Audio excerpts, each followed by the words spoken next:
ආයුබෝවන් සුබ දැසනක් මාධ්‍ය මිත්‍රවරුනි ඔබ හැමදෙනාටම මම හිතනවා ඔබ හැමදෙනාම බොහොම සුවයෙන් සුරක්ෂිතව මේ දිනවල කල් ගත කරනවා කියා ප්‍රථමයෙන්ම අපිට නිදහසේ කතා කරන්නට එහෙම නැත්නම් මේ විදිහට සීමා සහිතව හෝ මේ ගනුදෙනුව කරන්නට ලංකාවේ බොහෝ දෙනෙක් කැපකිරීම කරනවා විශේෂයෙන්ම සෞඛ්‍ය අංශයේ ඉහළ සිට පහළට ඒ කරන සියලුම සෞඛ්‍ය සේවකයන්ගේ වෛද්‍යවරුන්ගේ පරීක්ෂණාගාර සිට සාමාන්‍ය රියදුරා දක්වා ගිලන් රථ සේවකයන් දක්වා සියලු දෙනාට අපි මුලින්ම අපේ ස්තුතිය පුද කරලයි අද මේ මාධ්‍ය හමුව ආරම්භ කරන්න කියලා හිතුවේ.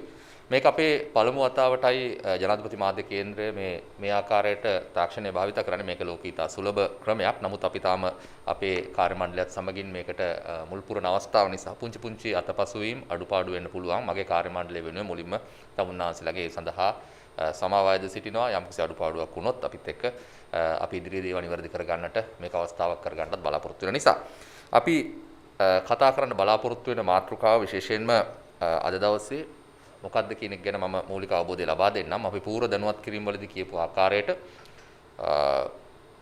රටේ මාතෘකාවක් අපි තෝරගන්නවා. ඒ මාතෘකාව සම්බන්ධව යම් සීමාවක් ඇතුලේ අපි කතා කරන්න බලාපොරොත්තු වෙනවා. මොකද තමුන්නාන්සලා කාලය ඉතුරු කරගන්නට ඒ වගේම ඒ කතා බහ කරන මාතෘකාවේදී ඒ පිළිබඳව සියලු දෙනාට අංශක 360ක අවබෝධයක් ලබා දෙන්නට තමයි අපි මෙහිදී උත්සාහ කරන්නේ. ඒක නිසා අපි අද මාතෘකාව අපේ ප්‍රස්තුතියට සීමා කරගන්න කියන එක පුංචි ඉල්ලීමක් විදිහට කරනවා. මොකද තමුන්නාන්සලාගේ බොහෝ ප්‍රශ්න තියෙනවා වෙන්න පුළුවන්. අද අපේ විෂයත් එක්ක තමුන්නාන්සලාගේ ප්‍රශ්න ගොනු කරගන්න කියන එක තමයි ඉල්ලීම බවට පත් කරන්නේ. ඒ වගේම අර දැනුම් දීපු ආකාරයට කෙටි ප්‍රශ්න අනිත් අයට අවස්ථාව ලබා දෙවි. අනිත් අයගේ කාලයට අපි ගරු කරමු. ඒ સિદ્ધාන්තය මුල් කරගෙන අද අපේ මාතෘකාව ප්‍රස්තුතිය අපි කල්පනා කරා යෝජනා කරන්නට කියලා. විශේෂයෙන්ම පොහොර සම්බන්ධව ගැටලුවක් ක්‍රියාත්මක වෙනවා කියන එක පහුගිය දිනවල විවිධ ප්‍රදේශවලින් එහෙම නැත්නම් විවිධ අංශයන් ඔස්සේ දැනුවත් කිරීම කෙරුණා. විශේෂයෙන්ම මාධ්‍යයෙන් පෙන්වා දීම කෙරුණා. ලංකාවේ ගොවීන් මේ අලුත් කාබනික ගොවිතැන සම්බන්ධව ඇතිවලා තියෙන දැඩි කතාබහ පෙරලිය ප්‍රවෘත්ති වලින් වාර්තාකරණය කරන්නට යෙදුණා. එතකොට එහිදී ආනයනික පොහොර තහනම පිළිබඳව සෑහෙන ලොකු වාදයන් නැති වෙන්න පටන් ගත්ත මාධ්‍යවල. එතකොට මේක රසායනික පොහොර කියන වශයෙන් අපි වෙන් කරගත්තා. රසායනික පොහොර ආනයනය තහනම් කළාට පස්සේ ඊළඟ කණ්ණය සඳහා ගොවින්ට කොයි ආකාරයෙන්ද මේකට විකල්ප හොයන්න සිද්ධ වෙන්නේ. එහෙම නැත්නම් විකල්ප නැති හින්දා අත්හැර දමන්න සිද්ධ වෙනවා. විකල්ප නැති හින්දා වගාවන් පාළු වෙනවා. ඊට පස්සේ ලංකාව සාගතයක් කරා ගමන් කරනවා වගේ දේවල් සම්බන්ධව දැන් කියවෙමින් පවතින කාලේ එනවා. ඒක නිසා අපි හිතුවා මේ සම්බන්ධව තමුන්නාන්සලාගේ අවධානය යොමු කරන්න කියලා. විශේෂයෙන්ම අපි සෞඛ්‍ය ගැටලුවක් ලෝක වසංගතයක් එක්ක සටන් කරන මොහොතක ආර්ථිකය සම්බන්ධව එහෙම නැත්නම් නැගෙන විවිධ එදිනෙදා ගැටලු ගැන කතා බහ කරන අතරතුරේදී රට ඇතුලේ තවත් කාරණාවක් සිද්ධ වෙමින් පවතිනවා. ඒ තමයි අපි කෘෂිකාර්මික රටක් විදිහට ලෝකය අඳුනාගන්නේ. කෘෂිකාර්මයේ යෙදෙන දැවැන්ත කණ්ඩායමක් මේ හන්දහා අසරණ වෙනවාද? එහෙම නැත්නම් මේ සම්බන්ධව අපි හොයපු බලපු නැති කාලය ඇතුළත ඒ ප්‍රවෘත්ති ආවා ගියා නොවි ඉන් අනතුරුව මොකද සිද්ධ වෙන්නේ කියලා. විශේෂයෙන්ම මහකන්‍ය ගැන අපි කතා කරනවා. අද සැප්තැම්බර් මාසේ 2 වෙනිදා මහකන්‍ය ආරම්භ වෙනවා. මහකන්‍ය ආරම්භ වීමත් සමග ජනාධිපතිතුමාගේ තීන්දුව තීරණ ක්‍රියාත්මක වෙනවා. එතකොට ඒ ක්‍රියාත්මක වීමත් එක්ක මේ කෘෂිකර්මයට සම්බන්ධ විශේෂයෙන්ම කාබනික ගොවිතැනට සම්බන්ධ අලුත් නියාමනයන් ක්‍රියාත්මක වෙන්නේ කොහොමද කියන එක තමුන්නාන්සලා දැනුවත් කරන්න අද අපි ප්‍රස්තුතිය බවට පත් කරගන්න සීමා කළා. එතකොට මේ සීමාව ඇතුළේ ඉඳගෙන අද අපි අදහස් ඉදිරිපත් කරමු. විශේෂයෙන්ම මාධ්‍යවේදී මිතුරියනි ඔබේ කාලය ඉතා වටිනවා කියලා මම දන්නවා. අපි ඉතා ඉක්මනින් මම දීර්ඝ කතා පවත්වනවා වෙනුවට මගේ කතාව ලඝු කරගන්නම් ඉදිරි ලියවිල්ලකට. අපි මේ ඔස්සේ අද අපේ දිශානති යොමු කරගනිමු. විශේෂයෙන්ම කාබනික කෘෂිකර්ම දිරිගැන්වීමේ රජයේ ප්‍රතිපත්තිය හා ඉදිරි මහ කන්නයට අවශ්‍ය කාබනික පොහොර ගොවින්ට ලබා දීමේ රජයේ වැඩපිළිවෙල පිළිබඳවයි අද අපේ දැනුම්වත් කිරීම කරන්න බලාපොරොත්තු වෙන්නේ. නිරෝගිමත් සහ ඵලදායී පුරවැසියෙක් බිහි කිරීමට වසවිසෙන් තොර ආහාර වේලක් සඳහා ජනතාවට ඇති අයිතිය සහතික කරන බවත් ඉදිරි දශකය තුළ ශ්‍රී ලංකාවේ කෘෂිකර්මය සඳහා මුළුමනින්ම කාබනික පොහොර යොදා ගන්නා බවටත් සෞභාග්‍ය දක්වන ප්‍රතිපත්ති ප්‍රකාශයෙන් ජනාධිපතිතුමා ජනතාව ඉදිරියේ පොරොන්දු වුණා. බහුතර ජනතාවගේ අනුමැතිය හිමි වෙච්ච ප්‍රතිපත්තිය අනාගත පරම්පරාවේ යහපත වෙනුවෙන් ක්‍රියාවට නැංවීම තමන්ගේ වගකීමක් විදිහටයි ජනාධිපතිතුමා කල්පනා කරන්නේ. රසායනික පොහොර භාවිතය අපේ රටේ විශාල සමාජ උදුරක් බවට පත් වෙලා තියෙනවා කියන එක තමුන්නාන්සලා දන්නවා. මේකේ අතුරු ප්‍රතිඵලයක් විදිහට පස නිසරු වීම, ජලයට විෂ රසායනික එකතු වීම වගේ ගැටලු පාරිසරික වශයෙන් සිද්ධ වෙනවා. ඒ වගේම රසායනික පොහොර වල අඩංගු බවට හඳුනාගෙන තියෙන ආසනික හා කැඩ්මියම් සෞඛ්‍යට ඉතා අහිතකර බව ඒ පිළිබඳව දන්න විද්වතුන්ගේ මතයයි. ලෝක සෞඛ්‍ය සංවිධානය විසින් මේ රසායනිකයන් පිළිකා ඇතුළු විවිධ රෝග සඳහා හේතු වන බවට ප්‍රකාශයට පත් කරලා තියෙනවා. විශේෂයෙන්ම ශ්‍රී ලංකාවේ පිළිකා රෝගයට ගොදුරු වන සංඛ්‍යාව දවසින් දවස ඉහළ යමින් පවතිනවා කියන එක තමුන්නාසලා දන්නවා. 2019 අවුරුද්දේ සංඛ්‍යාලයක විමසා බැලීමේදී 2019 අවුරුද්දේ පමණක් නව පිළිකා රෝගීන් 31834 දෙනෙක් වාර්තා වෙලා තියෙනවා. වගාබිම් වලින් පිරිසිදු ජලයට නිකුත් වන රසායනික ද්‍රව්‍ය නිසා වකුගඩු රෝගීන් සංඛ්‍යාව දිනෙන් දින ඉහළ යමින් පවතිනවා. රටේ ශ්‍රම බලකාය රෝගාබාධ වලට ගොදුරු වීම අනාගතයේ රටේ ආර්ථිකයටත් විශාල බලපෑමක් ඇති කරනවා. ඒ හරහා රටේ ආර්ථික හා සමාජීය ගැටලු ගණනාවක් නිර්මාණය වෙනවා. ඒ සඳහා කුමන අභියෝගයක් මැද්දේ වුණත් රසායනික පොහොර භාවිතය නිසා මිනිස් ජීවිතවලට වන හානියට පිළියම් යෙදීම කළ යුතුම දෙයක් කියන එක තමයි ජනාධිපතිතුමන්ගේ ස්ථාවරය. රසායනික පොහොර භාවිතය නවත්වන්න ජනාධිපතිතුමන් ගත තීරණය ගැන මාධ්‍ය වාර්තා කළා. මේක හදිස්සියේ තීරණය කළේ ඇයි මේක ක්‍රමයෙන් කරන්න තිබුණේ කියලා. මම හිතනවා ඒකටත් මා පිළිතුරක් දෙන්නට අවශ්‍ය වෙනවා කියලා. මේක ජනාධිපතිතුමන් කිසිසේත් හදිස්සියේ ගත තීරණයක් නෙවෙයි. මම මේකේ අතීතයට යන්නම් ඉතා ඉක්මනින්. ජාතික නියම ව්‍යාපෘති හරහා කාබනික පොහොර ගැන තියෙන මිත්‍යා මත බිඳහෙලන්නටත් ගොවින් විශ්වාසයෙන් යුතුව කාබනික ගොවිතැන්ට යොමු කරන්නටත් රජය පහුගිය අවුරුද්දේ පියවර රාශියක් ගන්න ලැබුවා. විශේෂයෙන්ම පළමු පියවර විදියට ජාතික පොහොර ලේකම් කාර්යාලය තුල කාබනික පොහොර නිෂ්පාදකයන් ලියාපදිංචි කළා. පස්සේ ඉන් ප්‍රධාන පෙළේ කාබනික පොහොර නිෂ්පාදනය කරන දේශීය සමාගම් 6ක් තෝරාගෙන රසායනික පොහොර සහ කාබනික පොහොර විවිධ අනුපාතයන්ගෙන් යොදාගෙන පසුගිය අවුරුද්දේ යලකන්නේ හෙක්ටයාර් 20275ක වී වගා වාර්ෂිකව කාබනික පොහොර යොදාගෙන පයිලට් ප්‍රොජෙක්ට්ස් එමෙන්නත නියම ව්‍යාපෘති ආරම්භ කෙරුණා. කාබනික පොහොර නිසි ප්‍රමිතියකින් නිෂ්පාදනයට විශේෂ අවධානයක් යොමු කරන්න කියලා කාබනික පොහොර යොදා ගනිමින් අස්වද්දා තියෙන වගාබිම් අත්කත් කර තියෙන ප්‍රගතිය සොයා බලන විදිහටත් ජනාධිපතිතුමා පහුගිය අවුරුද්දේ ජූනි මාසයේ කෘෂිකර්මයට අදාළ නිලධාරීන්ට උපදෙස් දුන්නා සහ මේක පිළිබඳව විමසීමක් කළා. ඒ අනුව පොහොර ලේකම් කාර්යාලය සහ කෘෂිකර්ම දෙපාර්තමේන්තුව ඒකාබද්ධව කාබනික වගාබිම් වල ඇති සාර්ථකත්වය පිළිබඳව පරීක්ෂණ හා ඇගයීම් සිදු කළා. එහිදී කාබනික පොහොර යෙදීමෙන් වගාබිම් වල සිදුවන වෙනස්කම්, අස්වැන්නේ ප්‍රමාණාත්මක වෙනස්කම්, ප්‍රායෝගික ගැටලු ආදී මේ සියල්ලම සොයා බැලීමක් කළා. ඒ සඳහා විශ්වවිද්‍යාල සහයෝගයක් ලබා ගත්තා. ඒ පරීක්ෂණ හරහා කාබනික පොහොර යෙදුම් නියම ව්‍යාපෘති වල සාර්ථකත්වය තහවුරු කර ගැනීමෙන් පස්සේ මහා කන්නේදී එනම් මේ ඔක්තෝබර් මාසයේ සිට සිදු කරන වගා කටයුතු සඳහා රසායනික පොහොර ආනයනය නොකරන ලෙස ජනාධිපතිතුමන් උපදෙස් දුන්නා. ඔන්නෝක තමයි අතීතේ. රසායනික පොහොර වෙනුවෙන් අති විශාල වියදමක් රජයේ වාර්ෂිකව සිදු කළත් කෘෂිකාර්මික නිෂ්පාදනයේ ඊට සාපේක්ෂව ගුණාත්මක වර්ධනයක් සිදු වෙලා නොමැති බව ජනාධිපතිතුමා පෙන්වා දෙනවා.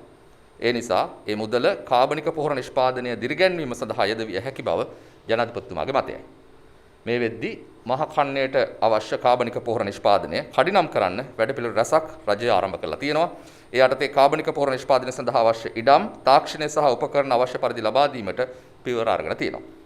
විශේෂයෙන්ම පොහොර නිෂ්පාදනය පළාත් පාලන ආයතන මට්ටමින් සිදු කරන්න ඕන නිසා ඒ ආයතන වලට අවශ්‍ය තාක්ෂණික දැනුම ලබා දෙන්න රජය කටයුතු කරලා තියෙනවා.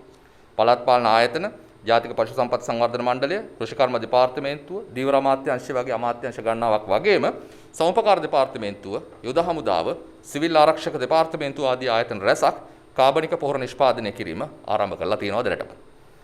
කාබනික පොහොර නිෂ්පාදනය සඳහා ගොවීන්ට අවශ්‍ය තාක්ෂණික දැනුම මේ වෙද්දී ලබා දෙන්නට කටයුතු යොදමින් පවතිනවා. ඒ වගේම කාබනික පොහොර භාවිතය පිළිබඳ ගොවීන් දැනුවත් කරන්න රජය කටයුතු කරමින් සිටිනවා. අපි ඒ ගැන කතා කරමු ඉදිරියේදී. මේ ආකාරයට සියලු පුද්ගලයන් හා ආයතන නිෂ්පාදනය කරන ප්‍රමිතියෙන් යුක්ත කාබනික පොහොර රාජ්‍ය පොහොර සමාගම හරහා මිලදී ගැනීමටත් වැඩපිළිවෙලක් සකස් කර තිබෙනවා. ඒ සඳහා නිෂ්පාදකයන් පොහොර ලේකම් කාර්යාලයේ මුලින්ම ලියාපදිංචි වෙන්නට ඕනේ. ඊට පස්සේ කාබනික පොහොර නිෂ්පාදකයන් විසින් නිපදවන පොහොරවල ප්‍රමිතිය පොහොර ලේකම් කාර්යාලය විසින් පරීක්ෂා කරනවා. මහ කන්නයට අවශ්‍ය පොහොර අවශ්‍යතාවය සැපිරීම සඳහා නයිට්‍රජන් 10%ක් අඩංගු කණිකාමය සීවීඩ් පොහොර මෙට්‍රික් ටොන් 96000ක් ආනයනය කරන්න මේ වන විට කටයුතු යොදා තියෙනවා. ඊට අමතරව 15%ක් නයිට්‍රජන් අඩංගු ප්‍රෝටීන පෙප්ටිඩයිඩ් මෙට්‍රික් ටොන් 3000ක් ආනයනය කරන්න රජය කටයුතු යොදා තිබෙනවා. මේවා වැරදි ආකාරයෙන් බොහෝ වෙලාවට අතීතයේ වාර්තා වුණා. ඒවා ඔබට තාමත් සැකසහිත නම් ඒවා පිළිබඳව අසා දැන ගැනීමට අවශ්‍යතාවය තියෙන විද්වත් මණ්ඩලය මන් තවසුළු මොහොතින් හඳුන්වා දෙන්නම්. මේ ආනයනය කරන ලබන කාබනික පොහොර යොදාගෙන වී වගා හෙක්ටයාර 6,27,000ක් ලක්ෂ 7ක් අතර ප්‍රමාණයක් පෝෂණ අවශ්‍යතාවය සපුරා ගන්න බලාපොරොත්තු වෙනවා. ඉතිරි පොහොර අවශ්‍යතාවය දේශීය නිෂ්පාදකයන් මගින් සපුර කර ගන්න තමයි රජයේ අපේක්ෂාව. ඒ සඳහා පොහොර ලේකම් කාර්යාලයේ බලපත්‍ර ලබා ඇති කාබනික පොහොර නිෂ්පාදකයන් 39 දෙනෙක් මේ වන විටත් මිල ගැනීම කැඳවීම සඳහා පාත්‍ර වෙලා තියෙනවා. කාබනික පොහොර භාවිතයේදී අස්වැන්න අඩු වී ආදායමේ යම් වෙනසක් සිදු වුණොත් සහතික මිලට වඩා වැඩි මිලකට වී මිලදී ගන්න රජයේ සූදානම් බවත් ගොවීන් ඒ සම්බන්ධව බිය විය යුතු නැති බවත් ජනාධිපතිතුමන් ප්‍රකාශ කර තිබෙනවා. ඒ වගේ අවස්ථාවක පාරිභෝගිකයාට පවතින මිලටම සහල් ලබාගත හැකි වෙන විදිහට අතිරේක වැයබර රජය මගින් දැරීමයි මෙහිදී සිද්ධ වෙන්නේ.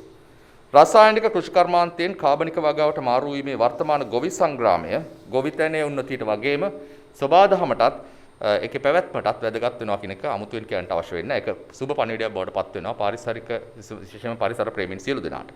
කාබනික පොහොර භාවිතය හරහා දීර්ඝකාලීනව සරුසාර පසක් ගොවි බිම් වලින් වැඩි ආදායමක් වගේම ඉහළ ඵලදායීතාවයක් ලබා ගන්න හැකියාව ලැබෙන බව ඔවුන් පෙන්වලා දීලා තියෙනවා. ඊළඟට මේ නිෂ්පාදන සඳහා තියෙන ලෝක වෙළඳපොළ ගැන. අද වන විට කාබනික පොහොර මගින් නිපදවන කෘෂි නිෂ්පාදන වලට ලෝකයේ පුරා විශාල ඉල්ලුමක් නිර්මාණය වෙලා තියෙනවා. ශ්‍රී ලංකාව රසායනික පොහොර භාවිතා නොකරන රටක් ලෙස ජාත්‍යන්තරය හඳුනා ගැනීම හරහා විශාල වෙළඳපොළක් ශ්‍රී ලංකාවේ නිෂ්පාදකයන්ට විවෘත වන බව ජනාධිපතිතුමන් තමන්ගේ කතාවලදී වරින් වර පෙන්වා දීලා තිබුණා. ඒ නිසා తాවකාලික දුෂ්කරතාවයන් පිළිබඳ අවධානය යොමු කරන්නේ නැතුව මේ සුවිශේෂී අවස්ථාවෙන් උපරිම ප්‍රයෝජන ගන්න සූදානම් වෙන්න කියන එක තමයි එතුමා ව්‍යවසායකයන්ගෙන් ඉල්ලීම් කළේ. කාබනික පොහොර භාවිතයට කෘෂිකර්මාන්තයේ රැගෙන යාමේ වැඩපිළිවෙල ඇතැම් පාර්ශ්වයන්ගේ විවේචනයට ලක් වුණත් අනාගත දරු පරපුරේ යහපත උදෙසා અભීත තීරණ ගැනීම නායකයන්ගේ වගකීම කියයි ජනාධිපතිතුමන්ගේ ස්ථාවරය. පරිසර හිතකාමී කාබනික ගොවිතැන හරහා ලෝකයේ වසවිසෙන් තොර රට බවට අපේ රටපත් කර ගැනීම සියලුම ශ්‍රී ලාංකිකයන්ගේ යුතුයකමක් බව ජනාධිපතිතුමන් සිහිපත් කරනවා. ඒ සඳහා ධනාත්මක ආකල්ප ඔස්සේ රජය සමග අත්වැල් බැඳ ගන්න විදිහට එතුමා සියලු දෙනාට ආරාධනා කරනවා. මා අද ක්‍රියාත්මක කරන්නේ මෙන්න මේ ආරාධනාව තමුන්නාන්සලාත් සමග බෙදා හදා ගැනීම. තමුන්නාන්සලාගේ මාධ්‍ය හරහා එය රටට ලෝකයට ලංකාවේ සිදුවන්නේ කුමක්ද කියන එක ගැන ඇත්ත ඇති සැටියෙන් වාර්තා කරන්නටයි අපේ ඉල්ලීම සහ මේ පහසුකම් සම්පාදනය කරන්නේ. ඒ සඳහා අපි ආරාධනා කරා විශේෂයෙන්ම මේ ක්‍රියාන්විතය කෙරෙන්නේ කොහොමද? එහෙම නැත්නම් එළියේ මාධ්‍යවල පළවෙච්ච දේ සියල්ලම සත්‍යද කියන එක ගැන සැක හැර දැනගන්න ඊට අදාළ නිලධාරී කණ්ඩායමක් අපි නම් කළා. අද අපි ඊ타මත්ම ගෞරවයෙන් පිළිගන්නවා වගේම ඔබ හඳුන්වා දෙනවා ආචාර්ය ජේ.ඩී. හේමන්ත විජේවර්ධන මහත්මයා. එතුමා කෘෂිකර්ම රාජ්‍ය අමාත්‍යාංශයේ කාබනික පොහොර අංශයේ උපදේශකතුමා. ඒ වගේම කෘෂිකර්ම රාජ්‍ය අමාත්‍යාංශයේ අතිරේක ලේකම් සංවර්ධන මහේෂ් ලසන්ත ගම්මන්පිල මහත්මයා. කෘෂිකර්ම දෙපාර්තමේන්තුවේ කෘෂි අධ්‍යක්ෂ ජෙනරාල්තුමා ආචාර්ය අජන්ත ද සිල්වා මහත්මයා. ඒ වගේම ගොවි ජන සංවර්ධන දෙපාර්තමේන්තුවේ කොමසාරිස් ජෙනරාල්තුමා එම්.එච්.එල්. අබේරත්න මහත්මයා.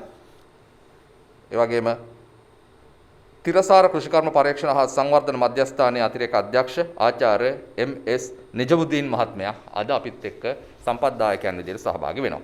අපි මේ මහත්තුරුන් සමග තමුන්නාන්සලාගේ ප්‍රශ්න වලට ඇහුම්කන් දෙන්නට එහෙම නැත්නම් කතා බහ කරන්නට අද දවසේ වේදිකාව මේ තලය විවෘත කරන්න කලින් අපි ආරාධනා කරමු මේ මම කියපු කාරණා කටයුතු වල ක්‍රියාත්මක වෙන ආකාරය පිළිබඳව විශේෂයෙන්ම විවිධ ක්ෂේත්‍රයන් ගණනාවක් ආවරණය කරන මේ මහත්තුරුන්ගේ විෂයපතයන් අපි සංක්ෂිප්තව කාලය ඉතුරු කරමින් අපි ආරාධනා කරමු. අපි කාල සීමාවක් එක්කයි සටන් කරන්නේ. ඒක නිසා මේ මහත්තුරුන්ට අපි කෙටි කාලයක් තුල පැහැදිලි කරන්න කියලා ආරාධනා කරනවා. ඒකට සඳහා මුලපිරීමට අපි ආරාධනා කරනවා ආචාර්ය ජේ.ඩී. හේමන්ත විජේවර්ධනට කෘෂිකර්ම රාජ්‍ය අමාත්‍යාංශයේ කාබනික පොහොර පැත්තේ උපදේශකතුමා පැහැදිලි කරයි මේ කාබනික පොහොර පිළිබඳව තියෙනා වූ රටේ දැන් තත්ත්වය.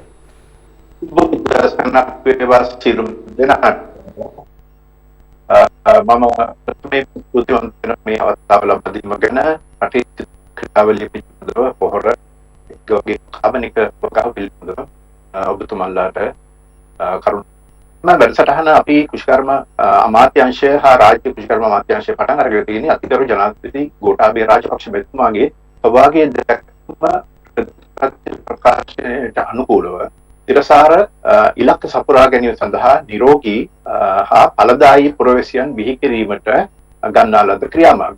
ඒ සඳහා ඇත්තටම අපි 2021-22 මහකන්දේ සිට අවතීර්ණ වීමට බලාපොරොත්තු වෙනවා ශ්‍රී ලංකාව තුළ සියලුම ක්‍රම රසායනික පලිබෝධනාශක හා රසායනික පොහොර භාවිතයෙන් තොරව.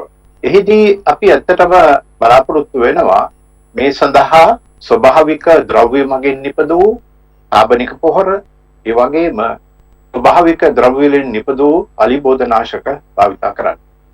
ඇත්තටම මෙම වැඩසටහන කෘෂිකර්ම අමාත්‍යාංශය ඒ වගේම කෘෂිකර්ම රාජ්‍ය අමාත්‍යාංශය තුළ ක්‍රියාත්මක කිරීමේදී ගරු කෘෂිකර්ම අමාත්‍ය මහින්දානන්ද අලුත්ගමේ මැතිතුමා ගරු කෘෂිකර්ම රාජ්‍ය අමාත්‍ය සශේන්ද්‍ර රාජපක්ෂ මැතිතුමා ලේකම්තුමාලා සියලුම නිලධාරීන් ඊට අදාළ අමාත්‍යාංශ දෙකට අදාළ ආයතන සමග මෙම වැඩ කටයුත්ත කරගෙන යනවා.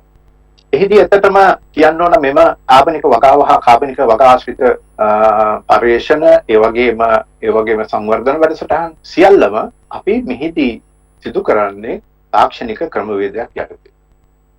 ප්‍රධාන වශයෙන් මම ගත්තොත් අපි ප්‍රථම වතාවට තමයි මේ කාබනික පොහොර හා කාබනික යෙදවුම් පිළිබඳව ශ්‍රී ලංකා ප්‍රමිති ආයතනයේ දැනට නිකුත් කර ඇති ප්‍රමිතීන් අනුගමනය කරනවා.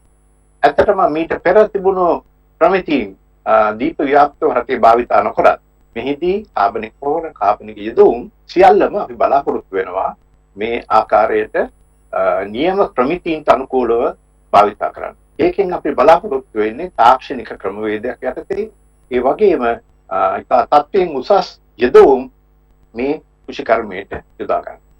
ඇත්තටම අපි මෙම වැඩසටහන ක්‍රියාත්මක කරගෙන යෑමේදී අපි අමාත්‍යාංශයේ යටතේ විවිධ විද්වතුන්ගෙන් යුත් 17 දෙනෙකුගෙන් යුත් අපි තාක්ෂණික කමිටුවක් පත් කරලා තියෙනවා. අපි ඒකට කියනවා පොහොර උපදේශක කමිටුව. එමගින් තමයි මේ පොහොර පිළිබඳව සියලුම තීන්දුව තීරණ ගැනීම සිදු කරන්නේ. ඇත්තටම ඒක නිසා අපිට බලාපොරොත්තු වෙන්න පුළුවන් මේ සියලුම යෙදවුම් ඒ වගේම අපි භාවිතා කරන කාබනික ද්‍රව්‍ය හා අනිත් සියලුම පොහොර වර්ග නියම ප්‍රමිතියට ඇතුව ඒ වගේ ඒ ශේෂ්ත්‍ර වලට අනුකූලව කොයි ආකාරයෙන්ද භාවිතා කළ යුත්තේ නිෂ්පාදනය කළ යුත්තේ ඒ වගේ සියලුම දේවල්. මෙහිදී ඇත්තටම ගත්තොත් මේ පොහොර උපදේශක කමිටුව පොහොර පනතට අනුව තමයි පත් කරලා තියෙන්නේ. ඒක විවිධ පර්යේෂණ ආයතන වලින් නියෝජනයන් ඒකේ තියෙනවා. කුෂිකාන් දෙපාර්තමේන්තුවේ කුෂිකාන් අධ්‍යක්ෂ ජෙනරාල්තුමා ඒකේ සභාපතිත්වය දරනවා.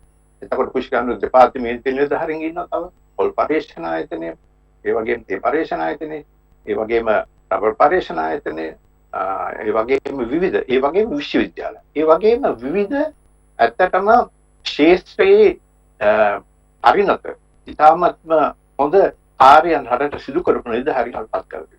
එමගින් අපි බලාපොරොත්තු වෙනවා මේ කාබනික වගාව, කාබනික ක්‍රමවේද මේ රට තුළ නියම ආකාරයෙන් තාක්ෂණික ක්‍රමවේද යටතේ භාවිතා කරන්න. ඒ වගේම ගොවීන්ට ලබා දෙන ද්‍රව්‍යත් ඉදිරියේදී අපි බලාපොරොත්තු වෙනවා ඉතාමත්ම හොඳ තත්ත්වයෙන් උසස් කාබනික පොහොර කාබනික යෙදවුම් ගොවීන්ට ලබා දෙන්න මේ ක්‍රමානුකූල කාබනික වගාවට අවතීර්ණ වී සඳහා.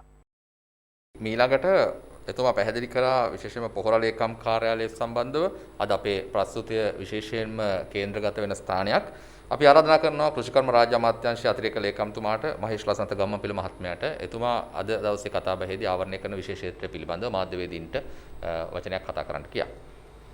මට මේ අවස්ථාවේදී ඉන්නලා තියෙන්නේ මේ මාත්‍යාංශයක් විදිහට ගරු ජනාධිපතිතුමා 2020 ජනවාරි මාසේ 2 වෙනිදා තමයි මේ ආබනික පොහොර සම්බන්ධයෙන් විශේෂ මාධ්‍ය මණ්ඩල අනුකමිටුවක් පත් කරලා ඒ අනුව කටයුතු ආරම්භ කරන්න කියලා මාධ්‍ය මණ්ඩලයේ විසින් අපිට ගන්නලා තිබුණා.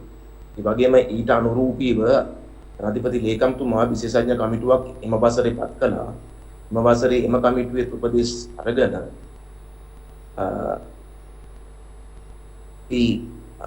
ආරම්භ කරා ගිය වසරේ යලකන්නේ ඉඳන් ආබනික පොහොර නම් පරිසර හිතකාමී පොහොර කියන සංකල්පය යටතේ එදා හරින ආරම්භ කරා.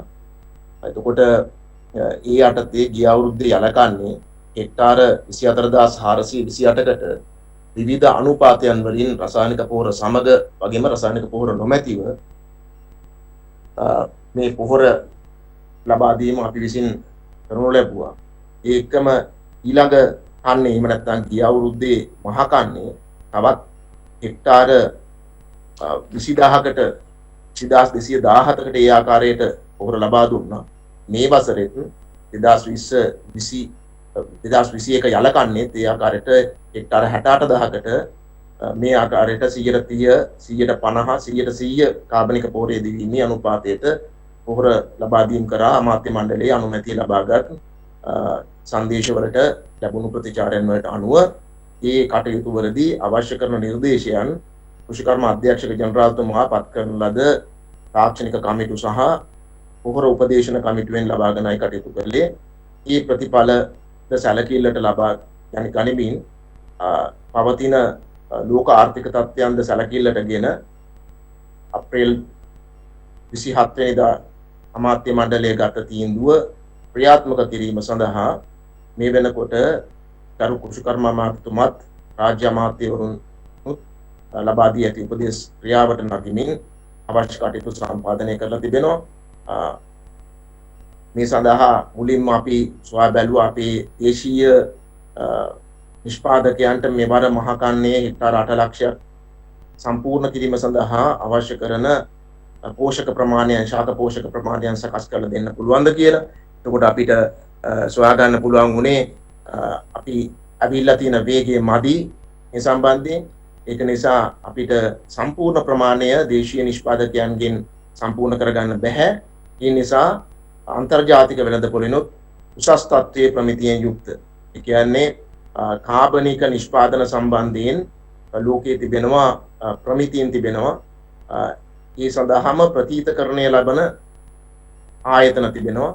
ඒ ආයතනවල මොන ආයතනවල නීති රෙගුලාසිද යටතේද ලංකාවට මේවා ගෙන්නන්න පුළුවන් කියන එකට ශ්‍රී ලංකා ප්‍රමිතියක් තිබෙනවා 13/24/2018 කියලා 2014 කියලා. ඒ එකම ලංකාවෙන් කාබනික නිෂ්පාදනයක් එළියට යවනවා නම් ඒ වගේම කාබනික නිෂ්පාදනයක් ලංකාවට එනවා නම් මොන නීතිය යටතේද මොන රෙගුලාසි අනුගමනය කරන්න ඕනේ කියලා අපනයන සංවර්ධන මණ්ඩල පනත යටතේ රෙගුලාසි ගැසට් කරලා තිබෙනවා 2014 වසරේ. ඒවත් යොදාගෙන ඒවා පරීක්ෂා කරලා ඊට අනුකූලව අන්තර්ජාතික මිල කැඳවීමක් කරලා අපිට හැකියාවක් ලැබුණා වඩා සුදුසු සැපයුම්කරුවන් 4 දෙනෙක් තෝරා ගන්න. ඒ අතරින් අවම මිල ගණන් ලැබුණු ඉහළම ප්‍රමිතියෙන් යුක්ත පොහොර වර්ග දෙකක් මෙවර මහකන්නේ වීවගාවට මෙරටට ආනයනය කරන්න තාක්ෂණික කමිටු අවශ්‍ය නිර්දේශ ලබා දීලා ප්‍රසම්පාදන කමිටු වල අනුමැතින් යටතේ කැබිනට් අමාත්‍ය මණ්ඩලයේ අනුමැතින් යටතේ තමයි එම පොහොර මෙරටට ගෙන්නන්නේ. මෙරටට ගෙන්වීමෙන් අනතුරුවත් ඊට අවශ්‍ය කරන රසායනික සහ ජෛව විද්‍යාත්මක පරීක්ෂණ කෙරෙනවා. ඒකම මෙම පොහොර වර්ගවල සාමාන්‍ය දේශීය නිෂ්පාදකයන්ගේ නිෂ්පාදනවල තිබෙන පෝෂක ගුණාත්මයට වඩා 10-15 ගුණයක ගුණාත්මය වැඩි බවත් පෙන්වලා දෙන්නට ඕනේ. ඉතින් මේ ගෙන්නන පොහොර අර දැනටම රජය අනුගමනය කරනවා. ඔබ සියලු දෙනාම දන්නවා බී වගාව කරන හෙක්ටාර 8 ලක්ෂයක් තිබෙන සියලු ගොවීන්ට දන්නලා තිබෙනවා. එක හෙක්ටාරයකට දිරිදීමනාවක් හැටියට උන්ට පොහොර සකස් කරගන්න දිරිදීමනාවක් හැටියට රුපියල් 12500ක් ලබා දෙන බව. එතකොට ඒ 12500 උපයෝග කරගෙන කොයි මහතුරුන්ට තමන්ගේ පොහොර සකස් කරගන්න පුළුවන්. ඊට අමතරව මේ අන්තර්ජාතික වශයෙන් පිළිගැනුණු ඉහළ ප්‍රමිතියෙන් යුත් පොහොර ලබා දෙන්නට රජය කටයුතු කරනවා. ඒ බෙදා එම මිලදී ගැනීම රජයේ පොහොර සමාගම් දෙක යොමු කරනවා. ඒ වගේම ඒවා බෙදා හැරීම ගොවිජන සේවා දෙපාර්තමේන්තුවේ කොමසාරිස් ජනරාල්වරයාගේ අධීක්ෂණය යටතේ සැලසුමට අනුව සිදු කරනවා. ඒ වගේම ඒවා යොදා ගන්නා ප්‍රමාණයන් පිළිබඳව එහෙම නැත්නම් ඇප්ලිකේෂන් රෙකමෙන්ඩේෂන්ස් කියන ඒවා කර්ම අධ්‍යක්ෂක ජනරාල්තුමා සපයනවා. ඒ පරිදි කටයුතු සංවිධානය වෙලා තිබෙන්නේ. ඊට අමතරව දේශීය නිෂ්පාදකයන් ගැන කිව්වොත් අර දේශීය නිෂ්පාදකයෝ මුලින් පටන් ගන්නකොට පුතුමන්ලට කියන්නට ඕනේ අපි මුල් අවස්ථාවේ අපිට හිටිය නිෂ්පාදකයෝ 6 දෙනයි පොහොර ලබා දෙන්න. එදා අපිට පුළුවන් වුණේ ලීටර 1,57,512යි දෙන්න පුළුවන් වුණේ ප්‍රමිතියෙන් යුක්ත දියර පොහොර. එතකොට ඒ සඳහා වුණත් දියර පොහොර සඳහා ලංකාවේ ශ්‍රී ලංකාවේ ප්‍රමිතියක් නොතිබුණත් ඒ වෙලාවේ අපිට යුරෝපීය ප්‍රමිතියෙන් යොදා ගන්න අපි කටයුතු කළා. අපි පනතේ හැටියට ඒ වගේම අපිට පුළුවන් වුණේ මෙට්‍රික් ටන් 533 එදා දෙන්න පුළුවන් වුණේ කාබනික පොහොර ඝන පොහොර විදිහට ගත්තොත් අද වෙනකොට මේ නිෂ්පාදකයෝ සංඛ්‍යාව 39කට ඉහළ ගිහිල්ලා තියෙනවා. ඒ අතරිනුත් ප්‍රසම්පාදනයෙන් දේශීය ප්‍රසම්පාදනයෙන් 17 දෙනෙක් තේරුණා. ඒ 17 දෙනා අර දියර පොහොර ප්‍රමිතියෙන් යුක්ත දියර පොහොර දෙන්න ඉදිරිපත් වෙලා තිබෙනවා ලීටර මිලියන 5මාක්. එතකොට කොම්පෝස්ට් පොහොර ගත්තොත් ඒ අය දෙන්න බලාපොරොත්තු වෙනවා මෙට්‍රික් ටන් 21000කට වැඩි ප්‍රමාණයක්. එතකොට මේ නියම ව්‍යාපෘතියේ ප්‍රතිඵලත් ඒ වගේම මේ ගත්ත පියවරත් හේතු වෙන ඉතා වේගයෙන් මේ නිෂ්පාදනයන් වැඩි දියුණු කරගන්න වැඩි කර ගැනීමට කටයුතු යෙදමින් පවතිනවා. ඒ වගේම තෙක් නොතිබුණු ශ්‍රී ලංකා ප්‍රමිතීන් රාශියක් මේ වෙනකොට සකස් වෙමින් පවතිනවා. එක පැත්තකට අපිට ආරම්භයේදී තිබුණේ කොම්පෝස්ට් සඳහා වන ප්‍රමිතීන් 3ක් පමණයි. අද වෙනකොට අන්තර්ජාතික වශයෙන් අපිට ශුද්‍රජීවීන් නොමැති ඉහළ ගණයේ පෝර ගෙනන්න පුළුවන් ශ්‍රී ලංකා ප්‍රමිතියක් සකස් වෙලා තිබෙනවා 17.4 2021 කියලා. ඒකම ජීව අඟුරු සකස් කිරීම අඟුරු වල ප්‍රමිතියක් සකස් කරගමින් පවතිනවා. ඒ වගේම දියර පෝර සම්බන්ධයෙන් ප්‍රමිතිය සකස් කරලා ඉවරයි. ජීව දියර පෝර සම්බන්ධයෙන් ප්‍රමිතියක් මහජන මත විමසුම් සඳහා ශ්‍රී ලංකා ප්‍රමිතිය ආයතනය සකස් කරලා තිබෙනවා.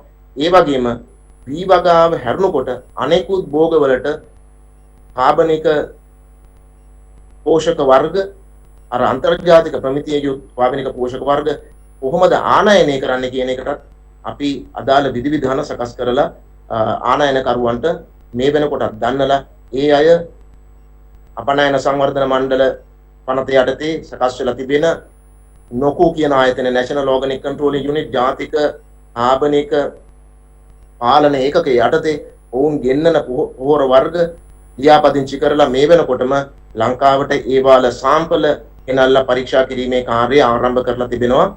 ඉතින් අපි කල්පනා කරනවා අපිට මේ ඉලක්ක සපුරා ගැනීම සඳහා අපි මේ අභියෝගය බාරගෙන කටයුතු කරමින් පවතිනවා. සැප්තැම්බර් මාසයේ අවසානයේ ඉඳන් අවශ්‍ය කරන කාබනික පොහොර ප්‍රමාණය ලංකාවට පැමිණෙනවා. ඒකම අපේ නිෂ්පාදකයන්ගෙන් අපි බොහොම අපේ නිෂ්පාදකයන්ගේ අපි බලාපොරොත්තු වෙන්නේ QR සලකුණු සහිත අපි ගෙනන පොහොර වර්ග මේ ප්‍රථම වතාවට කිසිදු අවස්ථාවක රසායනික පොහොර වලට අපි QR සංකේත යොදාගත්තේ නැහැ.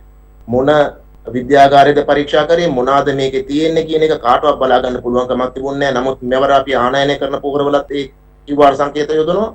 ඒකම අපේ නිෂ්පාදකයන්ගේ පොහොර වලටත් අපි බලාපොරොත්තු වෙනවා දැන්ටම අපි සකස් කරගෙන යනවා QR සංකේත ලබා දෙන්න. ඒ අනුව මහ ජනතාවට ගොවි මහත්තුරුන්ට ඕනම අවස්ථාවක මේකේ ප්‍රමිතිය පරීක්ෂා කරගන්නත් පුළුවන්කම ලැබෙනවා. ඊළඟට ආරාධනා කරන්නේ කාබනික පොහොර නිෂ්පාදනය කර ගැනීම ඇති වෙන තාක්ෂණික ගැටලු ගොවි බිම් තුළදීම නිරාකරණය කර ගන්න ආකාරය, ඒ වගේම කෘෂිකාර්ය දෙපාර්තමේන්තුව කාබනික පොහොර නිෂ්පාදන ක්‍රියාවලිය සඳහා සම්බන්ධ වෙන ආකාරය, ගොවීන්ට අවශ්‍ය තාක්ෂණික දැනුම බෙදා දෙන ආකාරය, කාබනික පොහොර නිෂ්පාදනය කරන හා ගොවීන් හා පාර්ශ්වකරුවන් දැනුවත් කරන ආකාරය, රෝග සහ පලිබෝධකයන්ගෙන් වන වගාවන්ට වන හානිය මර්ධනය කරන්න පිළිබඳව තියෙන ගැටලු වලට මොනවද අරන් තියෙන පියවර හෝ මොනවද විකල්ප කියන ක්ෂේත්‍රයන් ආවරණය කරලා අදහස් දක්වන්න කියලා කෘෂිකර්ම දෙපාර්තමේන්තුවේ කෘෂිකර්ම අධ්‍යක්ෂ ජෙනරාල් ආචාර්ය අජන්ත සිල්වා මහත්මයාට ආයිබෝන ඔබතුමාට. ඇත්තටම කෘෂිකර්ම දෙපාර්තමේන්තුව තමයි රටේ කෘෂිකර්මයේ සඳහා තාක්ෂණය ලබා දෙන්නේ. එතකොට අපි මීට ප්‍රථම කතා කරපු මේ රසායනික ගොවිතැනේ ඉඳලා මේ කාබනික ගොවිතැනට අධිකරු ජනාධිපතිතුමා ප්‍රවේශ වීමට අපිට තීරණ ගත්තට පස්සේ කෘෂිකර්ම දෙපාර්තමේන්තුවේ හැටියට මේ සියලුම භෝගවලට අපි කියනවා ආහාර භෝග කියලා. මේ ආහාර භෝග සියලු දෙයකටම අවශ්‍ය කෘෂිකාර්මික නිර්දේශ ඉදිරිපත් කිරීම අපේ වගකීම වෙනවා. ඒ නිසා අපි පළමුවෙන්ම කරේ මේ රසායනික පොහොරත් එක්ක තිබ්බ නිර්දේශ සියලුම දේ නිර්දේශ කාබනික පොහොර වලට කොහොමද ලබා දෙන්නේ කියන නිර්දේශ කමිටුවක් හරහා කෘෂිකර්ම දෙපාර්තමේන්තුවේ ඉන්න සියලුම විද්වතුන් එක්ක සාකච්ඡා කරලා අපි නිර්දේශ ලබා දුන්නා. ඒ නිර්දේශ තුලින් තමයි අපි තීරණය කරේ අපි පොහොර ලේකම් කාර්යාලයට නැත්නම් කෘෂිකර්ම අමාත්‍යාංශයට රාජ්‍ය අමාත්‍යාංශයත් එක්ක මෙතනින් එහාට අපි කොහොමද යන්නේ කියන එක ගැන සැලසුම් කරේ. එතකොට ඒ සඳහා අපි ප්‍රථමයෙන්ම රටේ ප්‍රධාන භෝගය වන වී සඳහා නිර්දේශ ඉදිරිපත් කරා. ඒ සමගම අනිකුත් භෝග සඳහාද නයිට්‍රජන්, ෆොස්ෆරස්, පොටෑසියම් කියන පොහොර තමයි අපි කවුරු කතා කරත් කාබනික අකාබනික විදියට ශාකයට ලබා දීමට නියමිතව තියෙන්නේ. ශාකේ ගන්නෙත් ඒ විදියට තමයි. ඒ නිසා කාබනික සම්භවයක් තිබ්බත් අකාබනික සම්භවයක් තිබ්බත් එහෙම නැත්නම් රසායනික සම්භවයක් තිබ්බත් ශාකයට ලබා දිය යුත්තේ ඒ ක්‍රමයේ මගින් තමයි. ඒ නිසා මේ අපි ගේන ක්‍රමවේදය මාරු වුණාට අපිට දෙන පෝෂක ප්‍රමාණය හරියට ගහට හම්බුනොත් නියමිත අස්වැන්න අපිට ලැබීම බව සාධකයක් අපිට තියෙනවා. ඉතින් ඒ නිසා ඒ මත තීරණය කරලා භෝගයේ අවශ්‍යතාවය මත අපි තීරණය කරා මේ නිර්දේශ ඉදිරිපත් කරන්න. ඒ නිර්දේශ මත තමයි අපේ ජාතික පොහොර ලේකම් කාර්යාලයේ රටට අවශ්‍ය පොහොර ප්‍රමාණයේ අවශ්‍යතාව ගණනය කරලා ඒ මත තමයි පොහොර ආනයනය කිරීම සිදු කරේ. එතකොට ඒ සමගම අපිට තිබ්බා දෙවන්ත අභියෝගයක්. මේ සමග අපි කොහොමද නිලධාරීන් දැනුවත් කරන්නේ මේ අලුත් ක්‍රමය ගැන කොහොමද ගොවීන් මට්ටමට දක්වා යන්නේ ඒ සඳහා අපි කරපු ක්‍රමවේදය තමයි අපේ ඉස්සල්ලාම ඉහළම මට්ටමේ නිලධාරීන් දැනුවත් කිරීම ආරම්භ කරා. අපි ඒක පටන් ගත්තා අපේ අතිගරු ජනාධිපතිතුමාගේ මේ කැබිනට් තීරණය අප්‍රේල් මාසයේ ආවට පස්සේ මැයි මාසෙම ඒ මැයි මාසයේ සිටම අපි රටේ ඉන්න සියලුම කෘෂිකර්මයට අදාළ නිලධාරීන් දැනුවත් කරා. ඒ ඉහළම නිලධාරීන්ගෙන් පස්සේ පහළ නිලධාරීන්, ප්‍රාදේශීය මට්ටමේ නිලධාරීන් සහ මේ වෙනකොට අපේ කෘෂිකර්ම දෙපාර්තමේන්තුවේ සාමාන්‍යයෙන් අවසාන තාක්ෂණික නිලධාරී වෙන්නේ කෘෂිකර්ම උපදේශකවරයයි අපේ තාක්ෂණික සහායක නිලධාරීන් කියන කට්ටියයි. ඒකම අපේම තාක්ෂණය අපි දිය යුතු නිසා අපේ සහෝදර ගොවිජන සංවර්ධන දෙපාර්තමේන්තුවේ ඉන්න කෘෂිකර්ම පර්යේෂණ නිෂ්පාදන සහකාරුන්ට ඒ තාක්ෂණය අපි ලබා දීම සිදු කරා. එතකොට ඒ මගින් අපි මේ තාක්ෂණය ගමටම එනකන් ගෙන යාම කරා. ඒ අතරතුරේදී අපේ තියෙන කෘෂිකර්ම දෙපාර්තමේන්තුවේ වෙබ් අඩවිවල එහෙම නැත්නම් වීඩියෝ විදියට අපි YouTube වීඩියෝ හදලා තියෙනවා. දැන් මේ වෙනකොට 19-20 කියන අපේ මේ ගොවි තොරතුරු සේවාව වලින් අපිට ඕන වෙලාවක ගොවි මහතුරුන්ට අපේ මේ සම්බන්ධයෙන් මේ 2021-22 මහා කන්නේ කොහොමද අපි තීන්දුව తీරන කොයි විදිහටද මේ කරන් යන්නේ කියන එක පිළිබඳ නිරන්තරයෙන් දැනුවත් කිරීම සිදු කිරීම සඳහා ක්‍රමවේදය සකස් කරලා තියෙනවා. ඒ එක්කම අපි කෘෂිකර්ම දෙපාර්තමේන්තුව ඇතුලේ සියලුම මේ සඳහා සම්බන්ධ වෙන අධ්‍යක්ෂකවරු ව්‍යාප්ති අංශයේ ව්‍යාප්තිය පුහුණු අංශයේ ඊළඟට අපේ තියෙනවා තොරතුරු සංනිවේදන මධ්‍යස්ථානය ඊළඟට භෝගී සඳහා පරීක්ෂණ හා සංවර්ධන මධ්‍යස්ථානයේ පතලකොට සහ අනිකුත් කාබනික පොහොර ගැන විශේෂ පරීක්ෂණ පවත්වන මාකදුරු පරීක්ෂණ ආයතන අතර සම්බන්ධීකරණයක් තියාගෙන මේ සඳහා අවශ්‍ය තාක්ෂණය ඒකම ගොවීන්ට අපි කොහොමද මේ ලබා දිය යුත්තේ කියලා ක්‍රමවේදයක් තුලින් අපි මේ එක ගමනක් යනවා. සැප්තැම්බර් වෙනකොට අපේ ගොවි ජනතාව සඳහා අවශ්‍ය තාක්ෂණය ලබා දීමටත් මේ පොහොරවල ප්‍රවිධිය පරීක්ෂා කිරීම සඳහා අපේ තැන් වල තියෙන පරීක්ෂණාගාර උපයෝගී කර ගනිමින් මේ කටයුත්ත කරගෙන යනවා. ඒකම අපි කවුරුත් දන්නවා මේ පොහොර දෙනකොටම කතා කරන එකක් තමයි භෝගයක් ගැන කතා කරපුවම පොහොර දුන්නට පස්සේ ශාකේ වැඩෙනවා. ඒ වැඩෙනකොට ලෙඩ රෝග එන්න පුළුවන්. කොහොමද අපි මේ ලෙඩ රෝග පාලනය කරන්නේ කියලා. ඒ නිසා ජෛව පලිබෝධ නාශක, පිළියෙල නාශක ඒ සම්බන්ධයෙන් අපි අධ්‍යයනය කරලා තිබ්බ පරණ වාර්තා අරගෙන අපි ගාව තියෙන නිර්දේශය අලුත් කරලා මොකද පලිබෝධ නාශක රෙජිස්ටර් පලිබෝධ නාශක පනත තියෙන කෘෂිකර්ම දෙපාර්තමේන්තුවේ ඒ පලිබෝධ නාශක පනත හරහා පලිබෝධ නාශක රෙජිස්ටර් ජෙනරාල් ඉන්න කෘෂිකර්ම දෙපාර්තමේන්තුවේ ඒ සඳහා අපි පලිබෝධ නාශක පනතෙන් ආවරණය වෙන විදිහට ජෛව පලිබෝධ නාශක අපි දැන් මේ වෙනකොට අපි හඳුනාගෙන තියෙනවා. ඒවා අපි හිතනවා ගොවි ජනතාවට ලබන කන්න වෙනකොට ලබා දීමේ හැකියාව තියෙනවා. හුඟක් ඒවා බොහොම සරලව අපිට සමහර හුඟක් තියෙන ලෙඩ රෝග වලට අපිට දැන් තියෙනවා. අපේ මේ අපිට ඒ සඳහා මූණ දීමේ හැකියාව තියෙනවා. ඉතින් ඒකම අපි තව මේ ගොවි ජනතාව අපි තනි කරන්න බලාපොරොත්තු වෙන්නේ නැහැ. ඒ නිසා අපි බලාපොරොත්තු වෙනවා මේ අපි මේක අලුත් ක්‍රමයක් අලුත් වැඩකට ගොවි මහතුරු අත ගන්න නිසා හැම දිස්ත්‍රික්කයකටම කෘෂිකර්ම දෙපාර්තමේන්තුවෙන් නිලධාරී කණ්ඩායමක් දාලා තියෙනවා. දිගටම මේක සම්බන්ධීකරණය කරන ගොවි මහතුරුත් එක්ක ගොවිජන සංවර්ධන දෙපාර්තමේන්තුවේ සම්බන්ධීකරණය කරන යම්කිසි අවස්ථාවක යම්කිසි අවදානමක් ගොවීන් දැරුවොත් ඒ සඳහා අපි කෘෂිකර්ම දෙපාර්තමේන්තුවේ තාක්ෂණිකව මුහුණ දීලා කොහොමද ඒකෙන් මග ඇරලා ගොවි ජනතාව අපි බලාපොරොත්තු වෙන මේ අස්සන්න වෙනද වගේම වෙන පුරුදු විදියටම අපේ මේ ගෙට එහෙම නැත්නම් අපේ කොටුවට ගන්න. එහෙම නැත්නම් අපේ ගෙදර අරන් විකුණන්න අවශ්‍ය ක්‍රමවේද සකස් කරා. ඒ නිසා මං හිතනවා තාක්ෂණිකව අපි පිළිපුන් තාක්ෂණිකව අපි අවශ්‍ය දීලා තියෙන්නේ. අපි දැනුම දැන් දීගෙන යනවා අවසාන පුරුක දක්වා. ඒ අවසානයේ ඒ විතරක් නෙවෙයි අපි බලාපොරොත්තු වෙනවා ලිතක් වගේ නිකුත් කරලා හැම මේ තියෙන ඔක්කොම තාක්ෂණය හැම ගොවි මහත්තයා ගාවටම අවසාන වෙනකොට මේ සැප්තැම්බර් වල රාජකාරිය පටන් ගන්නකොට ගොවි ජනතාව මේක ලබා දෙන්න. බොහොම ස්තුතියි මේ අවස්ථාව. ඊළඟට තමුන්නාන්සලට අවබෝධය ලබා දෙනවා ගොවිජන සංවර්ධන දෙපාර්තමේන්තුවේ කොමසාරිස් ජෙනරාල් HML අබේරත්න මහත්මයා. විශේෂයෙන්ම අබේරත්න මහත්මයාගේ ගොවිජන සංවර්ධන දිස්ත්‍රික්ක කාර්යාල 25කින් දිස්ත්‍රික්ක 25 යටතේ ක්‍රියාත්මක වෙන ඒ වගේම ප්‍රාදේශීය මට්ටමින් ක්‍රියාත්මක ගොවිජන සේවා මධ්‍යස්ථාන 562ක් ඒ වගේම කෘෂිකර්ම පරීක්ෂණ හා නිෂ්පාදන සහකාර වසම් 10400කින් ලංකාව ආවරණය කරන එතුමාගේ විෂයපතය. එහිදී මට දැනගන්න ලැබිච්ච කාරණයක් අපි ඔබතුමන්ලාගේ අවධානය යොමු කරන්න එතුමාගේ කතාවට එකතු කරන්න කියලා ආරාධනා කරනවා. විශේෂයෙන්ම කාබනික පොහොර නිෂ්පාදනය කිරීම සම්බන්ධයෙන් ගොවියන් දිරිමත් කිරීමේ එක අදියරක් විදිහට හෙක්ටයාරයක් සඳහා රුපියල් 12500 බැගින් උපරිමය හෙක්ටයාර් දෙකක් සඳහා 25000ක මුදලක් ගොවීන් සඳහා ලබා දීම සිදු කරනවා කියලා ඒ වගේ මේ කාරණේ අධීක්ෂණය කරන එතුමාගෙන් කියලා මේ මුදල් සම්බන්ධව විශේෂයෙන්ම අනාගතයේදී කතා බහ ඇති වෙන නිසා ඒවා හොඳට පැහැදිලි කරගන්න එක වැදගත්. තමුන්වන්සලට ලියන කියන වාර්තා කරන වැඩසටහන්වලදී නැත්නම් ගොවි නායකයන්ගේ නමින් ඉදිරිපත් වෙන සමහර පුද්ගලයන් කියන දේවල් සත්‍යද කියලා ප්‍රශ්න කරන්නට ක්ෂේත්‍රයටම ගිහිල්ලා මේක අවබෝධයක් ලබා ගන්න පුළුවන්. ඒ වගේම දිරිදීමනාවට අමතරව රජයේ පොහොර සමාගම් හා එක්ව ලබා දෙන කාබනික පොහොර බෙදා හැරීමේ කාර්ය සිදු කරන ආකාරය, දිස්ත්‍රික්ක 25 ආවරණය වෙන දේ කාබනික පොහොර නිෂ්පාදනය පිළිබඳ අධීක්ෂණය කරන ආකාරය, නියෝජ්‍ය කොමසාරිස්වරුන් සහ සහකාර කොමසාරිස්වරුන් යොමු කරන ආකාරය පිළිබඳවත් අපි එතුමාගේ පැහැදිලි කිරීමට ලබා දීලා තියෙන කෙටි කාලය ඇතුළත පැහැදිලි කරන්න කියලා ආරාධනා කරනවා. අයිබෝන් අපි ගෝජන සම්වර්ධන දෙපාර්තමේන්තුව 2011 අංක 46 දරන ගෝජන සංවර්ධන සංශෝධන පනත තමයි ක්‍රියාත්මක කරන ආයතනය. මේ ආයතනය ඇත්තටම සමන්විත වෙලා තියෙන්නේ ඔබතුමා කිව්වා වගේ දිස්ත්‍රික් 25 තුල දිස්ත්‍රික් කාර්යාල 25ක් ඒ වගේම ඒ දිස්ත්‍රික් කාර්යාලවලට අනුබද්ධව ප්‍රාදේශීය ගෝජන සේවා මධ්‍යස්ථාන 562ක් ඒ වගේම කෘෂිකර්ම නිෂ්පාදන පරිශ්‍රම සහකාර වසම් 10400ක් ඒ වගේම අපිත් එක්ක ඉන්න ගොවි සංවිධාන 17000 සුළු වාරින් මාර්ග 46000 ඉන් සමන්විත කටයුතු කරන අපි මේ පොහොර බෙදා දීමේ වැඩසටහන යටතේ විශේෂයෙන්ම අපි මැදිහත් වෙන්නේ මේ පොහොර බෙදා හැරීමේ කාර්ය සාර්ථකව කරගන්න. ඒ පොහොර බෙදා හැරීමේ කාර්ය සාර්ථක කරවා ගන්න මෙතෙක් අපි අනුගමනය කරපු ක්‍රියාමාර්ග ඉතාමත් සාර්ථකව අපි ගිය මාස කන්නේදී හෙක්ටයාර් ලක්ෂ 7කට පමණ පොහොර බෙදලා දෙනවා. ඊට ඉස්සෙල්ලා යලකන්නේ හෙක්ටයාර් 5කට. ඒ කියන්නේ ගොවීන් සාමාන්‍ය ගත්තොත් ගොවීන් ලක්ෂ 11කට වගේ මේ සහන ආධාරී බෙදා හැරීම් කටයුතු කරා. මේ සියල්ල සිදු කරේ මේ දිස්ත්‍රික් 25 සහ ගොවිජන සේවා මධ්‍යස්ථාන සහ කුගලිස වසම් පදනම් කරගෙන.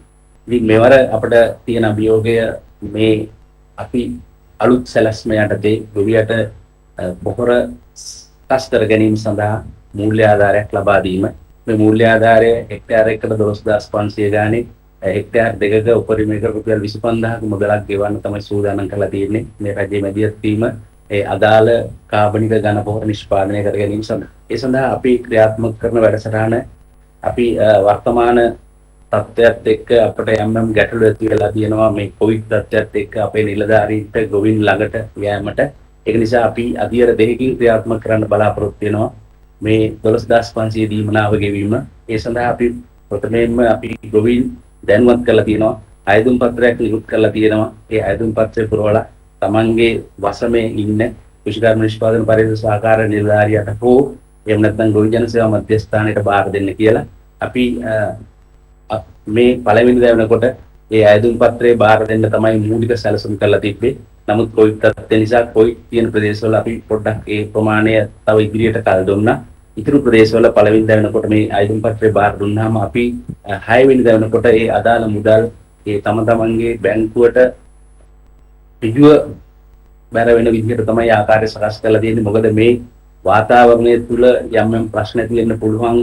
එක බැංකුවකට ඇවිල්ලා එහෙම නැත්නම් ගොවිජන සේවා මධ්‍යස්ථානට ඇවිල්ලා මේ මුදල් ලබා ගන්න සිද්ධ වුණොත් ඒක නිසා අපි රජයේ බැංකු හතරම යොදාගෙන ඒ කියන්නේ ලංකා බැංකුව, මහජන බැංකුව, ජාතික ඉතිරිකිරීමේ බැංකුව, සංවර්ධන බැංකුව කියන බැංකු හතරම ප්‍රාදේශීය සංවර්ධන බැංකුව කියන බැංකු හතරම යොදාගෙන ඒ ගොවීන්ගේ ඉනුම් වලට මුදල් අපි මාරු කරනවා. ඒ වගේම මේ ගොවින්ට පුළුවන් තමන්ගේ මුදල එක්කෝ ATM කාඩ් පතකින් නැත්නම් බැංකුවෙන් ලබා ගැනීම හැකියාව ලබන සතියින්දා. ඉතින් මේ ක්‍රමවේදය තුල යම් අපහසුතා ඇති වුණොත් ගොවීන් සඳහා අපි ක්‍රමවේදයක් සකස් කරලා තියෙනවා. එහෙම බැංකු ගිණුමක් නොමැති කෙනෙක් ඉන්නවා නම් ඒ සඳහා ක්‍රමවේදයක් අපි සකස් කරලා තියෙනවා. ඉතින් මේ කාර්යයට අමතරව මුදල් දීමට අමතරව ඉතුරු අනිකුත් ද්‍රව්‍ය බෙදා දීම අපි සිදු කරන පොහොර ලේකම් කාර්යාලයේ මඟ පෙන්වීම යටතේ රාජ්‍ය පොහොර සමාගම් ඒකාබද්ධව ඒ කටයුතු සිදු කරනවා. ඒ වගේම ගොවීන් මේ සඳහා පෙළඹීමේ කාර්ය විශේෂයෙන් කෘෂිකර්ම දෙපාර්තමේන්තුව අධ්‍යක්ෂ විනාඩුතුමාගේ වගේ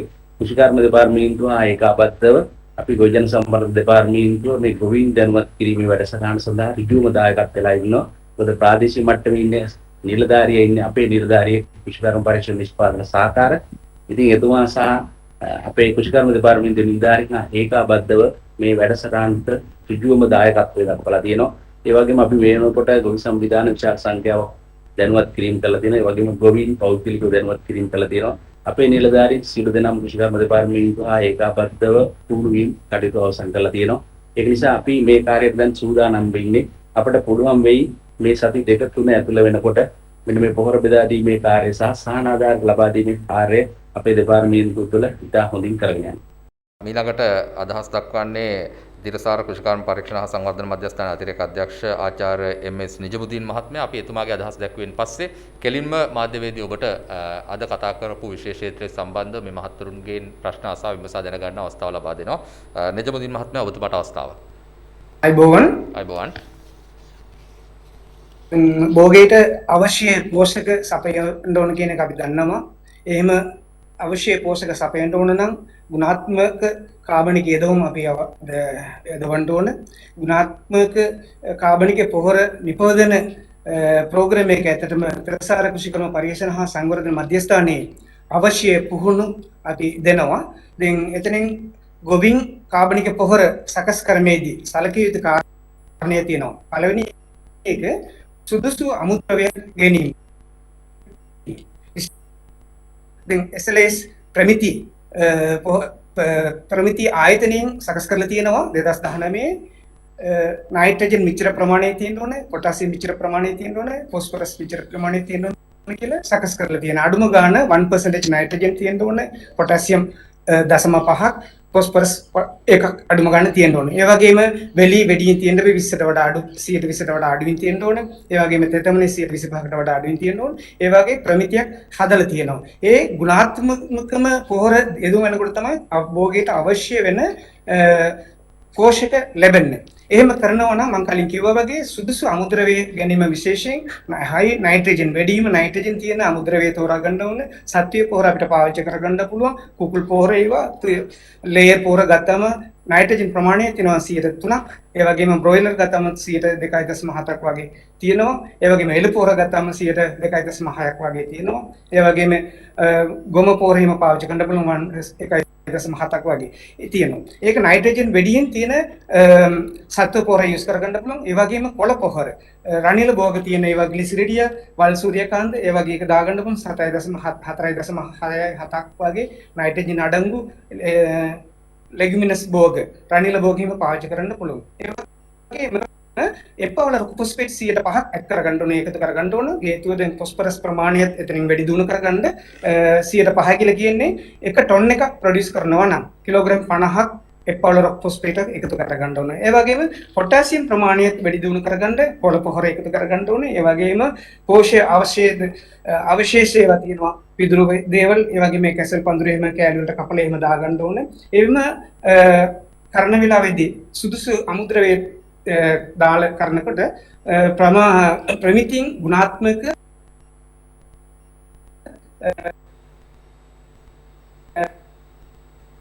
කැපිලි වලට කපලා දැන් චොපින් මැෂින් එහෙම තියෙනවා. පොඩියට කැපිලි වලින් කපලා දැම්මම කාලය ඉක්මන් කරලා වැඩි ගුණාත්මක එක හදා ගන්න පුළුවන්. ඒම විශේෂයෙන් තුරදා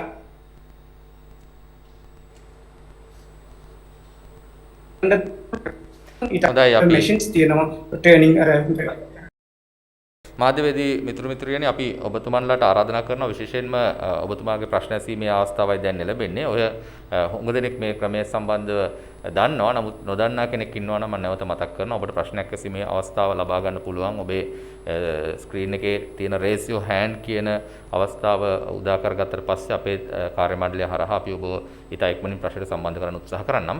ඒ වගේම මේ මහත්තුරුන් කරපු කතාවේ සාරාංශය අපි මාධ්‍යව සඳහා වෙනම ඒ වගේම මේ අද අපි මේ කතා කරන සංවාදයේ පටිගතය අපි තමුන්නාන්සලා සඳහා වෙනම වෙනවා. ඒ වගේම මේ වාර්තා කරන මාධ්‍යවේදීන් ලියන මේ කාශ්‍රය නිර්මාණය කරන ලියවිල්ල අපි ඔබට ලබා දෙනවා.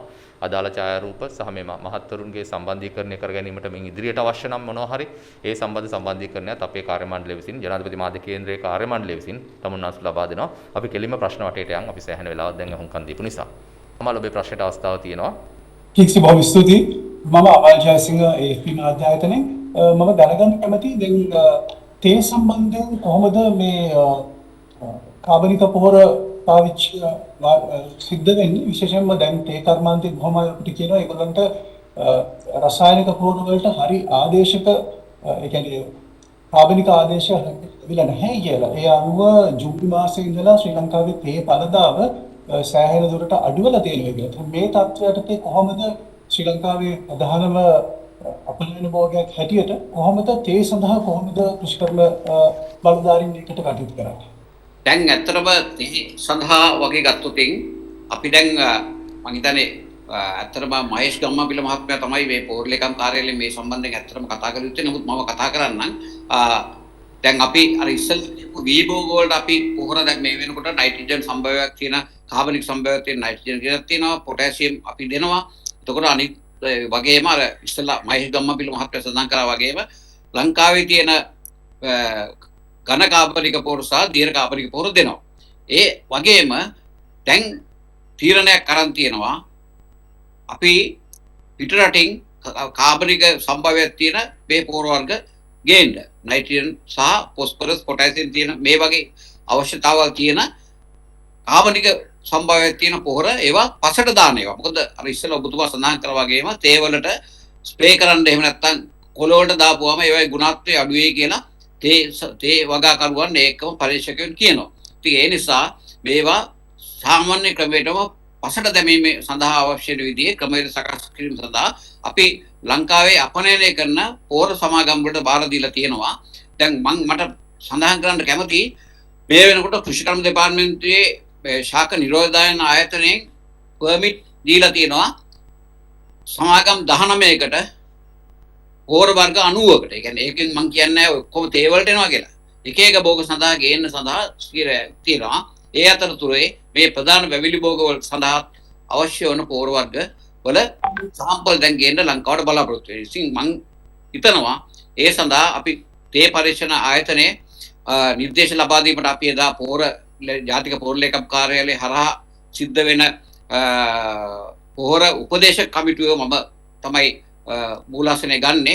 ඒකෙදිත් අපි තීරණය කරා ඒකට අවශ්‍ය නිර්දේශ අපිට දෙන්න කියලා. එතකොට අපි ඒ සමාගම් වලට යවලා ඒ පොහොරවල මේ මිශ්‍රණය සකස් කරලා එතකොට වෙළඳපොලේ ලබා දීමේ හැකියාව තියෙනවා. ගම්මන්පිල මහත්මයාටත් අපි ඌණ පූර්ණයක් තියෙනවා නම් ඉතින් එක්වනින් අමල්ගේ ප්‍රශ්නයට පිළිතුරු ලබා දෙන්න පුළුවන් ආචාර්ය. එහෙමයි. දැන් වැවිලි භෝග සඳහා පොහොර ලබා දීම සම්බන්ධයෙන් තීරණ ගැනීම සඳහා විශේෂ කමිටුවකුත් පත් කරලා තිබෙනවා. අපේ අමාත්‍යාංශයේ ලේකම්තුමත් වැවිලි අමාත්‍යාංශයේ ලේකම්තුමන්ස්ලා සහ ඒම රාජ්‍ය අමාත්‍යාංශවල ලේකම්තුමන්ලත් පර්යේෂණ ආයතනවල නිලධාරීනුත් සම්බන්ධ වෙච්ච විශේෂ කමිටුවක් ඉන්නවා, ස්ටියරින් කමිටි එකක්. එතකොට දැන් අපි මේ වෙනකොටම මම මුලින් කිව්වා වගේ විදේශ රටවල් වලින් ඉහළම ප්‍රමිතියේ තිබෙන කාබනික පෝෂක වර්ග ගෙන්නන්න අවශ්‍ය ක්‍රමවේද සකස් කරලා තිබෙනවා. ඒ අනුව අපේ කෘෂිකර්ම අධ්‍යක්ෂ ජනරාල්තුමා කිව්වා වගේ මේ වෙනකොටම එවැනි ශාක පෝෂක වර්ග 90ක් පමණ අපනයන සංවර්ධන මණ්ඩලයේ නොකු එකේ ලියාපදිංචි කරලා දැන්ට ඒවල සාම්පල ගේන්න ආරම්භ කරලා තිබෙනවා. ඒවා පරීක්ෂා කිරීමෙන් අනතුරුව යොදා ගැනීමේ ගැටලුවක් නැහැ කියන එක තමයි මේ පරීක්ෂණ ආයතන සියල්ලක්ම කියන්නේ. ඒ අනුව එක් පොහොර වර්ග වලින් කොච්චර ප්‍රමාණයක් ගෙන්නන්න ඕනද කියන එක ඊටාම නුදුරු දිනයකදී තව සති දෙකක් යනකොට ලබා දෙන්න ඒ වැවිලි කර්මාන්ත විශේෂයෙන්ම තේ පරීක්ෂණ ආයතනයට හැකියාව තිබෙනවා. අනිත් අතට ජූලි මාසයේ ඉඳන් තේ වගාවේ පළදාව අඩුවීම ගැන කතා කරොත් මේ වසරේ මුල් කාලේ තමයි බොහෝ කාලයකට පස්සේ වැඩිම පළදාවක් අරගෙන තිනවා කියන එක වාර්තා වෙන්නේ. ඒකට හේතුව තමයි යහමින් ඇමෝනියා පොහොර සහ යූරියා පොහොර යෙදීම. එතකොට ඒකත් අපි සලකලා බලන්නට ඕනේ. එක පැත්තකින් අපිට මේ පැත්තෙන් ඩොලර් එනවා වගේම යහමින් වතුරට නයිට්‍රේට් ලබන වැඩිපුර එකතු වීමත් සලකලා බලන්න ඕනේ. මොකද මුළු ලෝකෙම අපේ බැඳීමක් තිබෙනවා එක්සත් ජාතීන්ගේ පරිසර අරමුණු වලට. ඒ සඳහන් වෙන්නේ 50ක් 2030 වෙනකොට අපි අනිවාර්යයෙන්ම නයිට්‍රජනීය අපද්‍රව්‍යයන් අයින් කරන්නට ඕනේ වේස්ට් වලින්. එතකොට ඒකේ ප්‍රධාන කාර්යයක් තමයි අපි ලබා දෙන්නට ඕනේ යූරියා අඩු කිරීම කියන එක. කෘෂිකර්මයේදී විශේෂයෙන්ම සැලකිය යුතු යූරියා සහ ඇමෝනියා පොහොර වර්ග. ඉතින් ඒ වැඩි පළදාවත් අර වැඩිපුර යූරියා ඇමෝනියා යොදා ගැනීමත් ගැන අපි ඒකත් එක්ක සංසන්දනය කරලා තමයි ඒ ලාභය ගැන කතා කරන්නට ඕනේ. ජූලි අගෝස්තු මාස සාමාන්‍යයෙන් අඩු පළදාවක් තේවලට අඩු පළදාවක් ලැබෙන කාලයක්. ඒක මේ පොහොර අඩුවීමක් නිසා සිදු වුණායයි විශ්වාස කරන්න බෑ. ඒක සම්බන්ධ දත්ත අවශ්‍ය වුණොත් අමල්ට ලබා දෙන්න පුළුවන් නේද ගමපිල මහත්මයා? අපේ පරීක්ෂණ ආයතන වලින් ලබාගත් දත්ත හරහා මොකද අපි ප්‍රකාශනිකුත් කරනවා වගේම අපිට අවශ්‍ය කරන දත්ත ඔවුන්ගේ වාර්තාවලට වැදගත් වේවි. අපි අමල් ඔබට අවශ්‍ය වුණොත් අපි සම්බන්ධීකරණය කළා. සියලුම තේ පරීක්ෂණ ආයතනයෙන් සහ කුඩා තේවතු සංවර්ධන අධිකාරියෙන් අපි දැනට මේ පොහොර බෙදා හැරීමත් ඉතා විධිමත් ආකාරයකට කරා ඉතුරු වෙච්ච පොහොර බෙදා හැරීමත් දැනටත් කරනවා විධිමත් ආකාරයකට තේ සහ රබර් වලට විශේෂයෙන්ම තේ පැල සඳහා සහ රබර් පැල සඳහා කිසියම් පෝෂණ උමතාවයක් ඇති නොවන ආකාරයට කටයුතු කරන්න අවශ්‍ය කරන ක්‍රියාමාර්ග අරන් තියෙනවා, තීන්දුව తీරන අරන් තියෙනවා. ඒ වගේම මේ කොවිඩ් තත්ත්වයේ යටතේ ආනයනය කරන සමාගම් ක්‍රියාත්මක කරවලා ඒ තේ වගාවට අවශ්‍ය කරන පොහොර ප්‍රමාණය දැන් ලබා දෙන්නේ තේ පළදාවට සාපේක්ෂව දෙන්න ඕනේ තේ දළු ප්‍රමාණයට දෙන්නට ඕනේ පොහොර ප්‍රමාණය දෙන්නේ වෙනදා වගේ අනවශ්‍ය විදිහට පොහොර ලබා දීමක් මේ රසායනික පොහොර ලබා දීමක් අපි සිදු කරන්නේ නැහැ. මයි මාසේ ඉඳන් අනවශ්‍ය පරිදි පාවිච්චි කිරීම නතර කිරීම කළා. ඒකත් පිළිවෙලකට නිසි ක්‍රමවේදයකට තමයි මේ වෙනකොට ඒ තිබෙන පොහොර ටික ලබා දෙන්නේ. හොඳයි. හිරු ටීවී ආයතනයේ ඩිලාන් ඔබේ අවස්ථාව උදා කරගන්න. ඔව් මේ බොහොම ස්තුතියි සම්බන්ධ කරගත්තට මේ මගේ පළවෙනි ප්‍රශ්නය යොමු වෙන්නේ මිස්ටර් අබේරත්නට ගොවිජාන සේවා කොමසාරිස් ජෙනරාල්තුමාට. දැන් මේ සැරේ පොහොර බෙදා හැරීමේ වැඩපිළිවෙල මොකද්ද? මොකද පස පරීක්ෂා කරලා පොහොර ලබා දීමේ ක්‍රමවේදයක් දියත් කරනවා කියලා කියුණා. අනිත් එක නිසා ගම්මන්පිලට මේ ඔබතුමා කිව්වා මේ සමාගම් 4කින් විතර පොහොර ලංකාවට ගෙන්නන්න කටයුතු කරනවා කියලා. මේ සැරේ කොච්චර මුදලක් මේ සඳහා සමස්ත මුදල කොච්චරද වැය වෙන? දැන් ගත්තොත් දැන් අර සමාගම් 4ක් කියලා කිව්වේ අපි පූර්ව සුසුකම් කැඳවීමක් කළා. ඒ පූර්ව සුසුකම් කැඳවීමේදී සමාගම් 20 ගණනක් පූර්ව සුසුකම් සඳහා ලේඛන ඉදිරිපත් කරත් සුදුසුකම් තිබුණේ සමාගම් 4කට විතරයි කාබනික පොහොර අපි බලාපොරොත්තු වෙන ප්‍රමිතියට ලබා දෙන්න. එතකොට කාබනික පොහොර සහ ಖನಿಜ පොහොර ඇටියට පොටෑසියම් ක්ලෝරයිඩ් ಖනිජය අපි ගෙන්නනවා. ඒ පොහොර ලබා දෙන්න එක සමාගමකට තමයි ඒ නිර්ණායකයන් සම්පූර්ණ කරන්න පුළුවන් වෙලා තිබුණේ. ඒ අනුව අර ඒ තෝරාගත පූර්ව සුසුකම් වලින් තේරුණු 4 දෙනාගෙන් එක තමයි මිලාඩුම හොඳම ප්‍රමිතියේ පොහොර වර්ගය තමයි ප්‍රසම්පාදන කමිටුව තෝරාගෙන තිබෙන්නේ.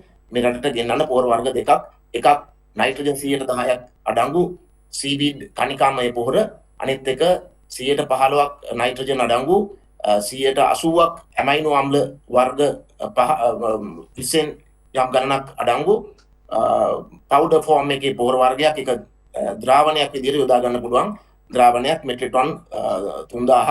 ඒතර මේ වල මිල ගණන් ගත්තොත් එහෙම පොටෑසියම් ක්ලෝරයිඩ් වලට අපිට යනවා මුදලෙන් ගත්තොත් අපි මේ වෙනකොට රුපියල් 200යි කියලා ගණන් ගත්තොත් එහෙම විදේශ අපේ මුදල ඩොලරයකට සාපේක්ෂව රුපියල් බිලියන 2.78යි. නයිට්‍රජන් 10 සඳහා රුපියල් බිලියන 8.5ක්, නයිට්‍රජන් 15කට රුපියල් බිලියන 1.39ක්. ඒ වගේම ලංකාවේ නිෂ්පාදන වලට රුපියල් බිලියන 3.7ක්. එතකොට අපි ෆාමර්ස්ලාට ගොවීන්ට ලබා දෙන ප්‍රමාණය අපි ඇස්ටිමේට් කරලා තියෙනවා රුපියල් බිලියන 10ක්. ඒතර සමස්ත විදිහම රුපියල් බිලියන 26.48ක්. මේන් රුපියල් බිලියන 13.7ක්ම ලංකාවේ නිෂ්පාදකයා සහ ලංකාවේ ගොවියටයි යන්නේ.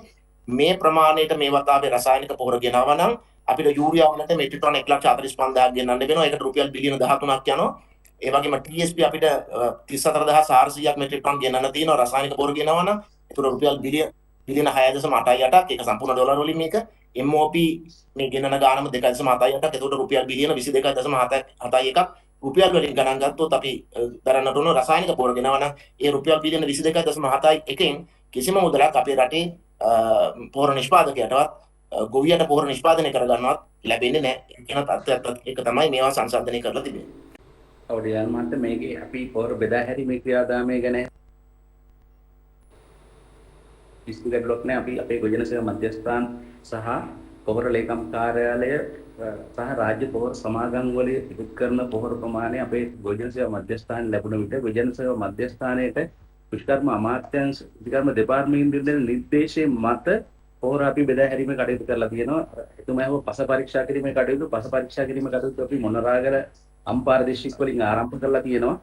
නමුත් ලංකාව පුරාම මේ අවුරුද්දේ දැනට මේ කටයුත්ත කෙරෙලා නැහැ. අපි ආරම්භ කරපු දිස්ත්‍රික් වල ඒ ආකාරයට පස පරීක්ෂා කරලා ඒ අවශ්‍ය ප්‍රමාණය ලබා දෙන්න කටයුතු කරලා තියෙනවා. ස්වර්ණවාහිනී ආයතනයේ නිමේෂ් ඔබට අවස්ථාව තියෙනවා.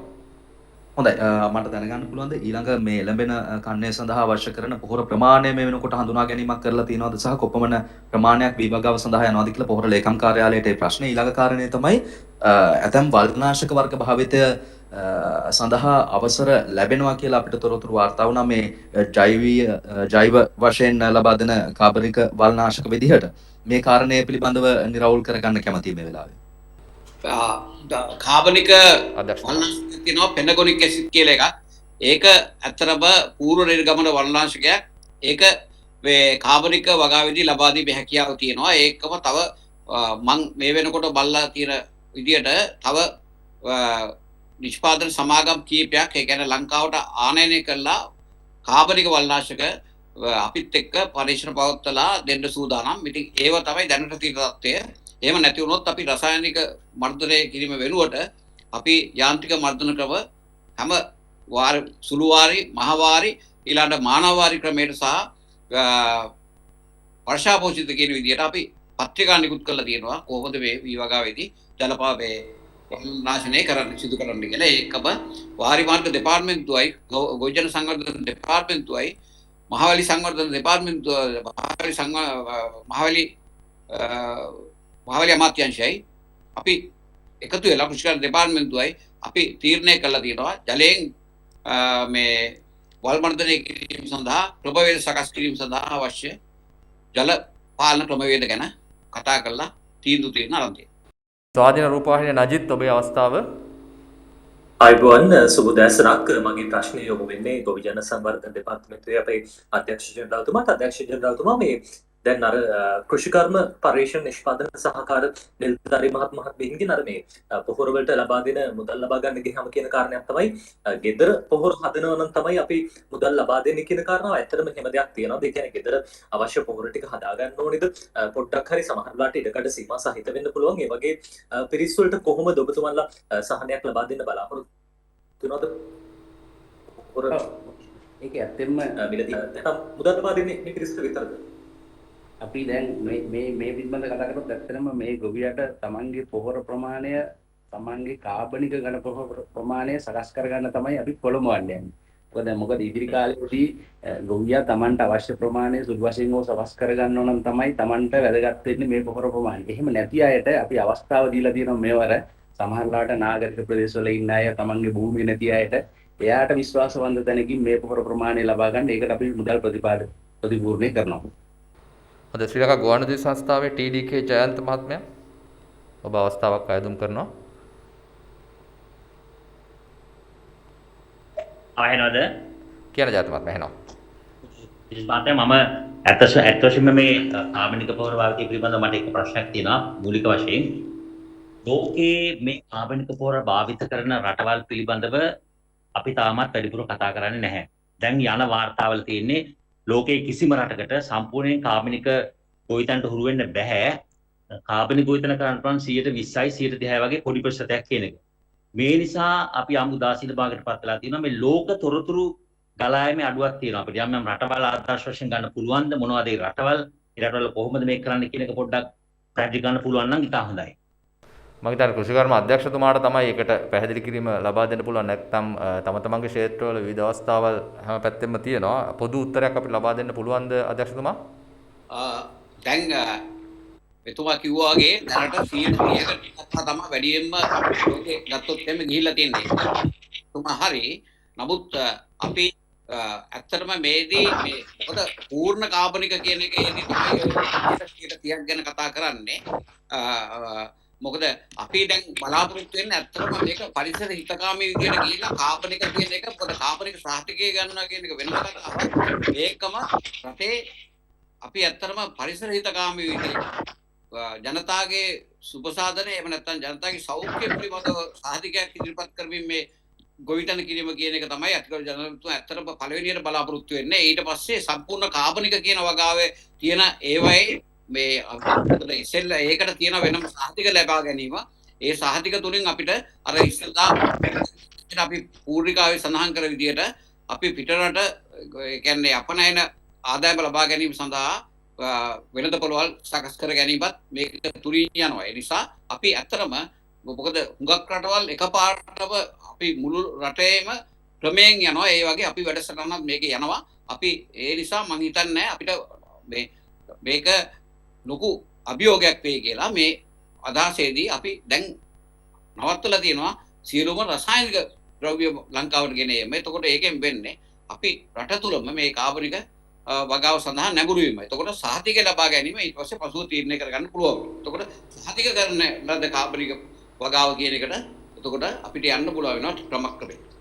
පොදු ප්‍රශ්නයක් යොමු වී තිබුණා මීට කලින් මේ සාකච්ඡාව සම්පාදනය කරන අතරතුරේදී මම තමුන්නාන්සලාගේ පහසුව සඳහා මම ඒක පොදුවේ යොමු කරන්න මම හිතන්නේ අබේරත්න මහත්මයාට ඒ වගේම ආචාර්ය අජන්ත සිල්වා මහත්මයාට වගේම මේ ප්‍රශ්නය ගම්මන්පිල මහත්මයාටත් මම හිතනවා පොදුයි කියලා. මොකද මාධ්‍ය වලින් වාර්තා කළා මේ අවස්ථාවේදී තියෙන දත්තවල හැටියට වගාබිම් වලින් මිනිසුන් ඒක අතහැරලා යනවා, ගොවීන් ඒක අතහැරලා දානවා. ඒ වගේම සුදුසු ඊළඟ ගොවීන්ගේ බිම් මට්ටමේදී මේ මාධ්‍යවේදීන් සහ නිලධාරීන් මොනවා කිව්වත් ක්ෂේත්‍රවලට ගියාට පස්සේ ගොවීන් එහෙම නැත්නම් ඒ ක්ෂේත්‍රයේ ඉන්න උදවිය දන්නේ නැහැ ඊළඟට කරන්න ඕනේ මොකද්ද කියලා. දැන් අද මහකන්නේ අද අලුත් මාසේ පටන් අරගෙන.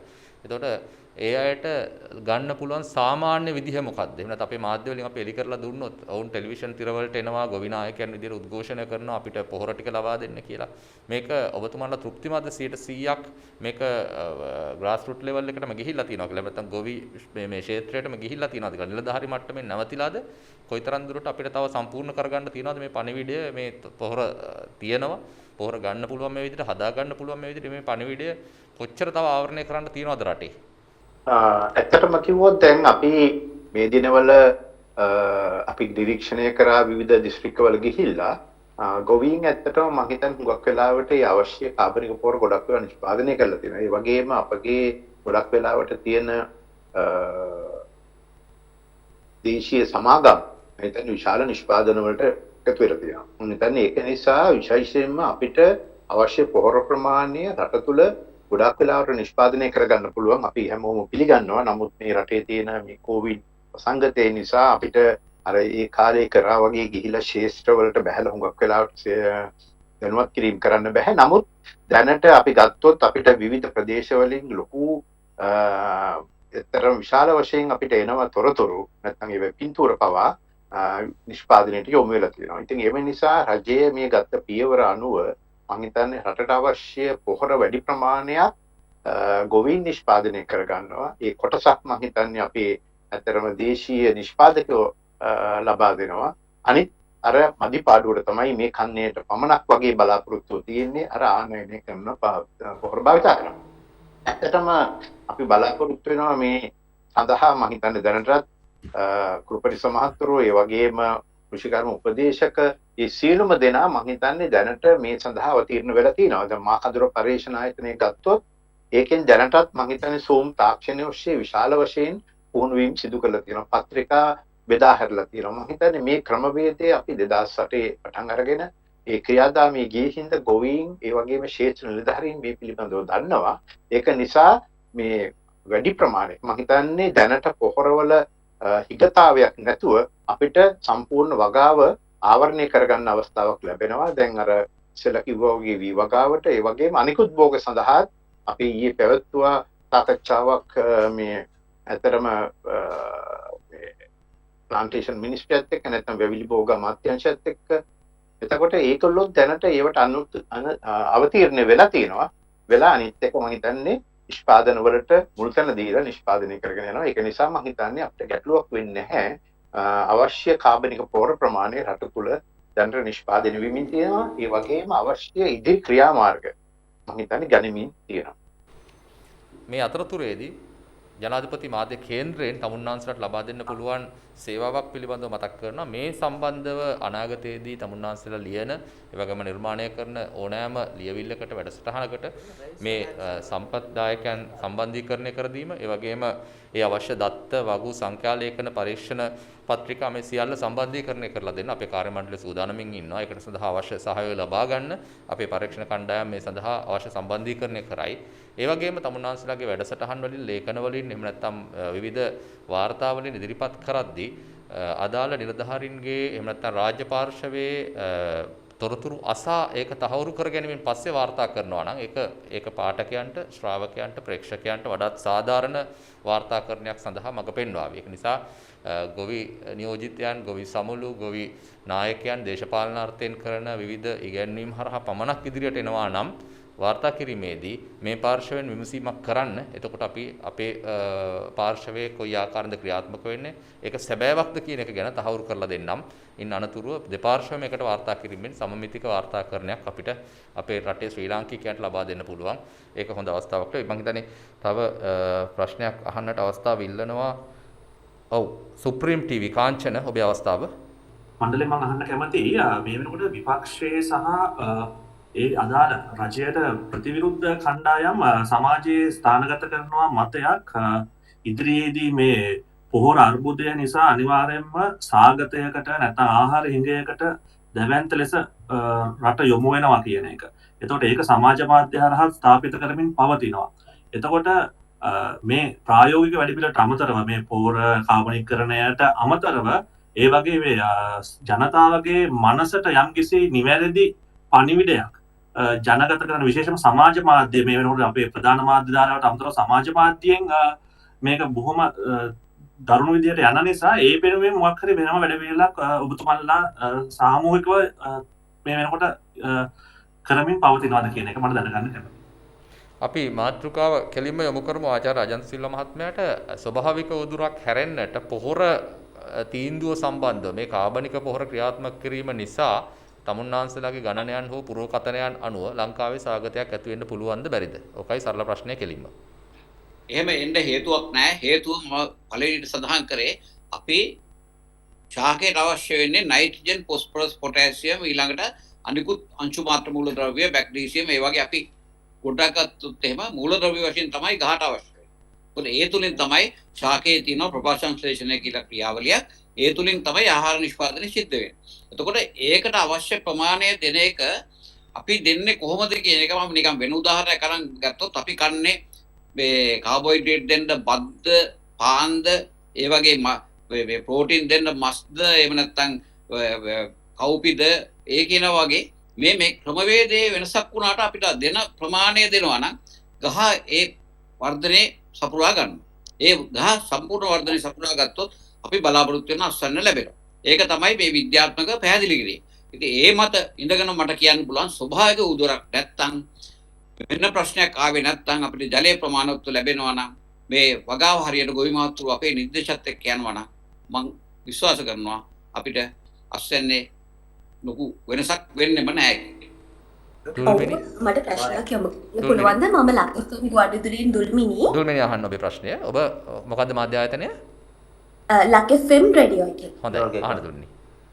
ඔව් දැන් විපක්ෂයේ චෝදනා කරනවා රට සාගතයකට යනවා කියලා මේ කාබනික පොහොර ව්‍යාපෘතිය හරහා. මේකට මට බලධාරීන්ගෙන් ලැබෙන පිළිතුර මොකක්ද? අපි සාගතයක් ගැන කතා කරන පෙර අපි බලන්න ඕනේ අපේ ආහාර රටාව මොකක්ද කියලා. දැනටමත් අපේ ආහාරව බෝනවන රෝග බහුල වශයෙන් වැඩි කරගන්න ආහාර රටාවක් තමයි අපේ තිබෙන්නේ. එතනදී අපි කාබෝහයිඩ්‍රේට් ආහාර ගැනීම ඉතාම වැඩි රටාවක්. 80%කට වැඩි ප්‍රමාණයක් කාබෝහයිඩ්‍රේට්, ප්‍රෝටීන සහ මේද ප්‍රමාණය 20%කට වඩා අඩු ගන්න ජනතාවක් රටාවක්. ඉතින් මේ නිසා අපි ප්‍රෝටීන අඩංගු රනිල කුල ශාක වැඩි ප්‍රමාණයක් කොවිදන් කිරීමට යන්නට ඕන. ඒ සම්බන්ධයෙන් දැනටම දෙපාර්තමේන්තුව තීන්දුව తీරන ගණනකින් ඉන්නවා. ඊළඟ කන්නේ සිට කන්නේ කර කන්නයක් වන අන්තර් කාලය තුල අනිවාර්යයෙන්ම කුඹුරු වල රනිල භෝග වගා කර රනිල භෝග වගා කිරීමත් සමගම පසට අවශ්‍ය කරන නෛතික ප්‍රමාණය පිටදීමට එකක් අත්වීමට කියවල ලැබෙනවා. ඒ වගේම අපේ පෝෂණයට ප්‍රෝටීන වැඩි කර ගැනීමේ අවස්ථාවක් ලැබෙනවා. ඉතින් අපි හැම වෙලෙම කල්පනා කරන්නේ යම් ආකාරයකට වීවගාව පිට වැටෙයිද කියලා. වීවගාව නිසා නැත්නම් හාල් වලින් ලැබෙන අපිට කාබෝහයිඩ්‍රේට් පමණයි. ඉතින් අපි කාබෝහයිඩ්‍රේට් වලට අමතරව මේ ක්‍රමයේ තුලදී රනිල භෝග වගා කිරීමෙන් ප්‍රෝටීන ආහාරයට ගැනීමත් වැඩි කර ගැනීම අවශ්‍යයි. මොකද අපි මේ වැඩසටහන ප්‍රසන්වන්නට උනේ සෞඛ්‍ය කියන පැත්තෙන්. පරිසර සෞඛ්‍ය සාධාරණත්වයම රැකවරණය කියන එක තමයි කාබනික වගාවේ ප්‍රධාන මූල ධර්මයන් අතර. එතකොට එතනට ගෙනියන්නයි අවශ්‍ය වෙන්නේ අපි මූලික පරිසර හිතකාමී බෝධ වලින් ආරම්භ කරලා කාබනික වගාව දක්වා යන්න. ඒතර කාබනික පොහොර වලිනුයි මේ ආරම්භ කළේ. කාබනික පොහොර තමයි අතම පරිසර හිතකාමී පොහොර.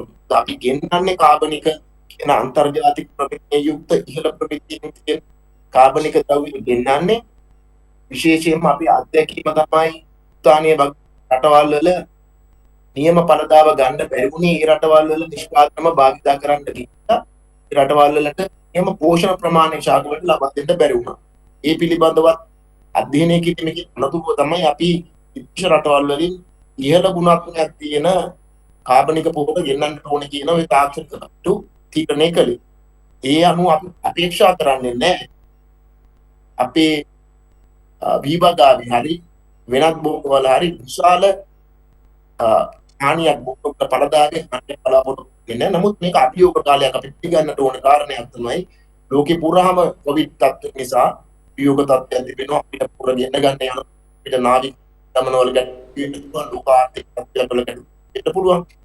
ඒ නිසාම තමයි අපේ දේශීය නිෂ්පාදන වැඩි කර ගැනීමේ අවශ්‍යතාවය තිබෙන්නේ. ඒ නිසා අවසාන ප්‍රශ්න ඉදිරියට මම හිතන්නේ ශාමලන් මහත්මයා ඔබට සම්බන්ධ කරගන්න අපිට අවස්ථාව ලැබෙනවා. අපි ඉක්මනින් සම්බන්ධ කරන කාලය අයබෝවන්.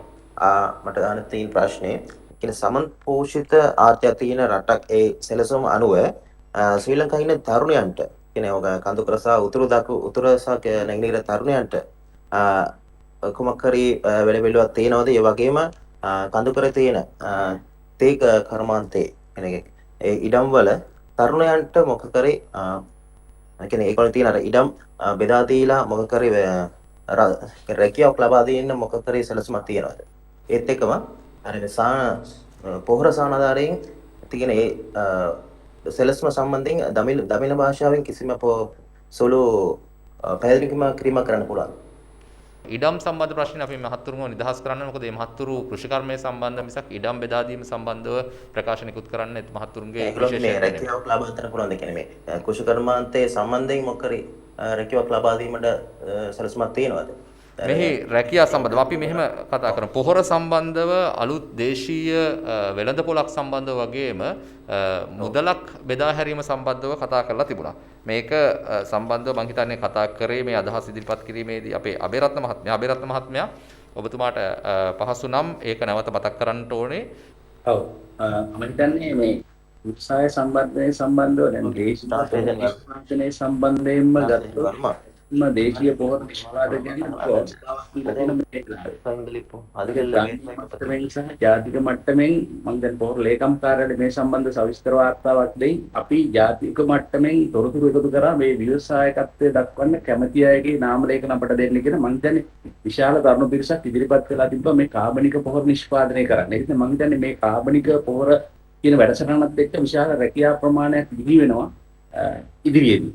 අනිවාර්යෙන්ම මේ தত্ত্বය දිගට යනකොට බොහොම ඉහළ ඉල්ලුමක් තියෙනවා. මේ වෙනකොට අපේනු දිගින් දිගටම මේ මැෂින්, ටොපින් මැෂින්, ඒ වගේ උපකරණ ඉල්ලීම් බරපතල ලෙස තියෙනවා මේ ව්‍යවසාය සඳහා යොමු වෙන්න. ඒක නිසා අපි වැඩසටහනක් සකස් කරලා තියෙනවා. මෙන්න මේ ව්‍යවසාය සඳහා යොමු වෙන නිලධාරීන් ඉන්නවා නම් අපි ගොවි බැංකුව හරහා ණයක් දෙන්න සැලසුම් කරලා තියෙනවා.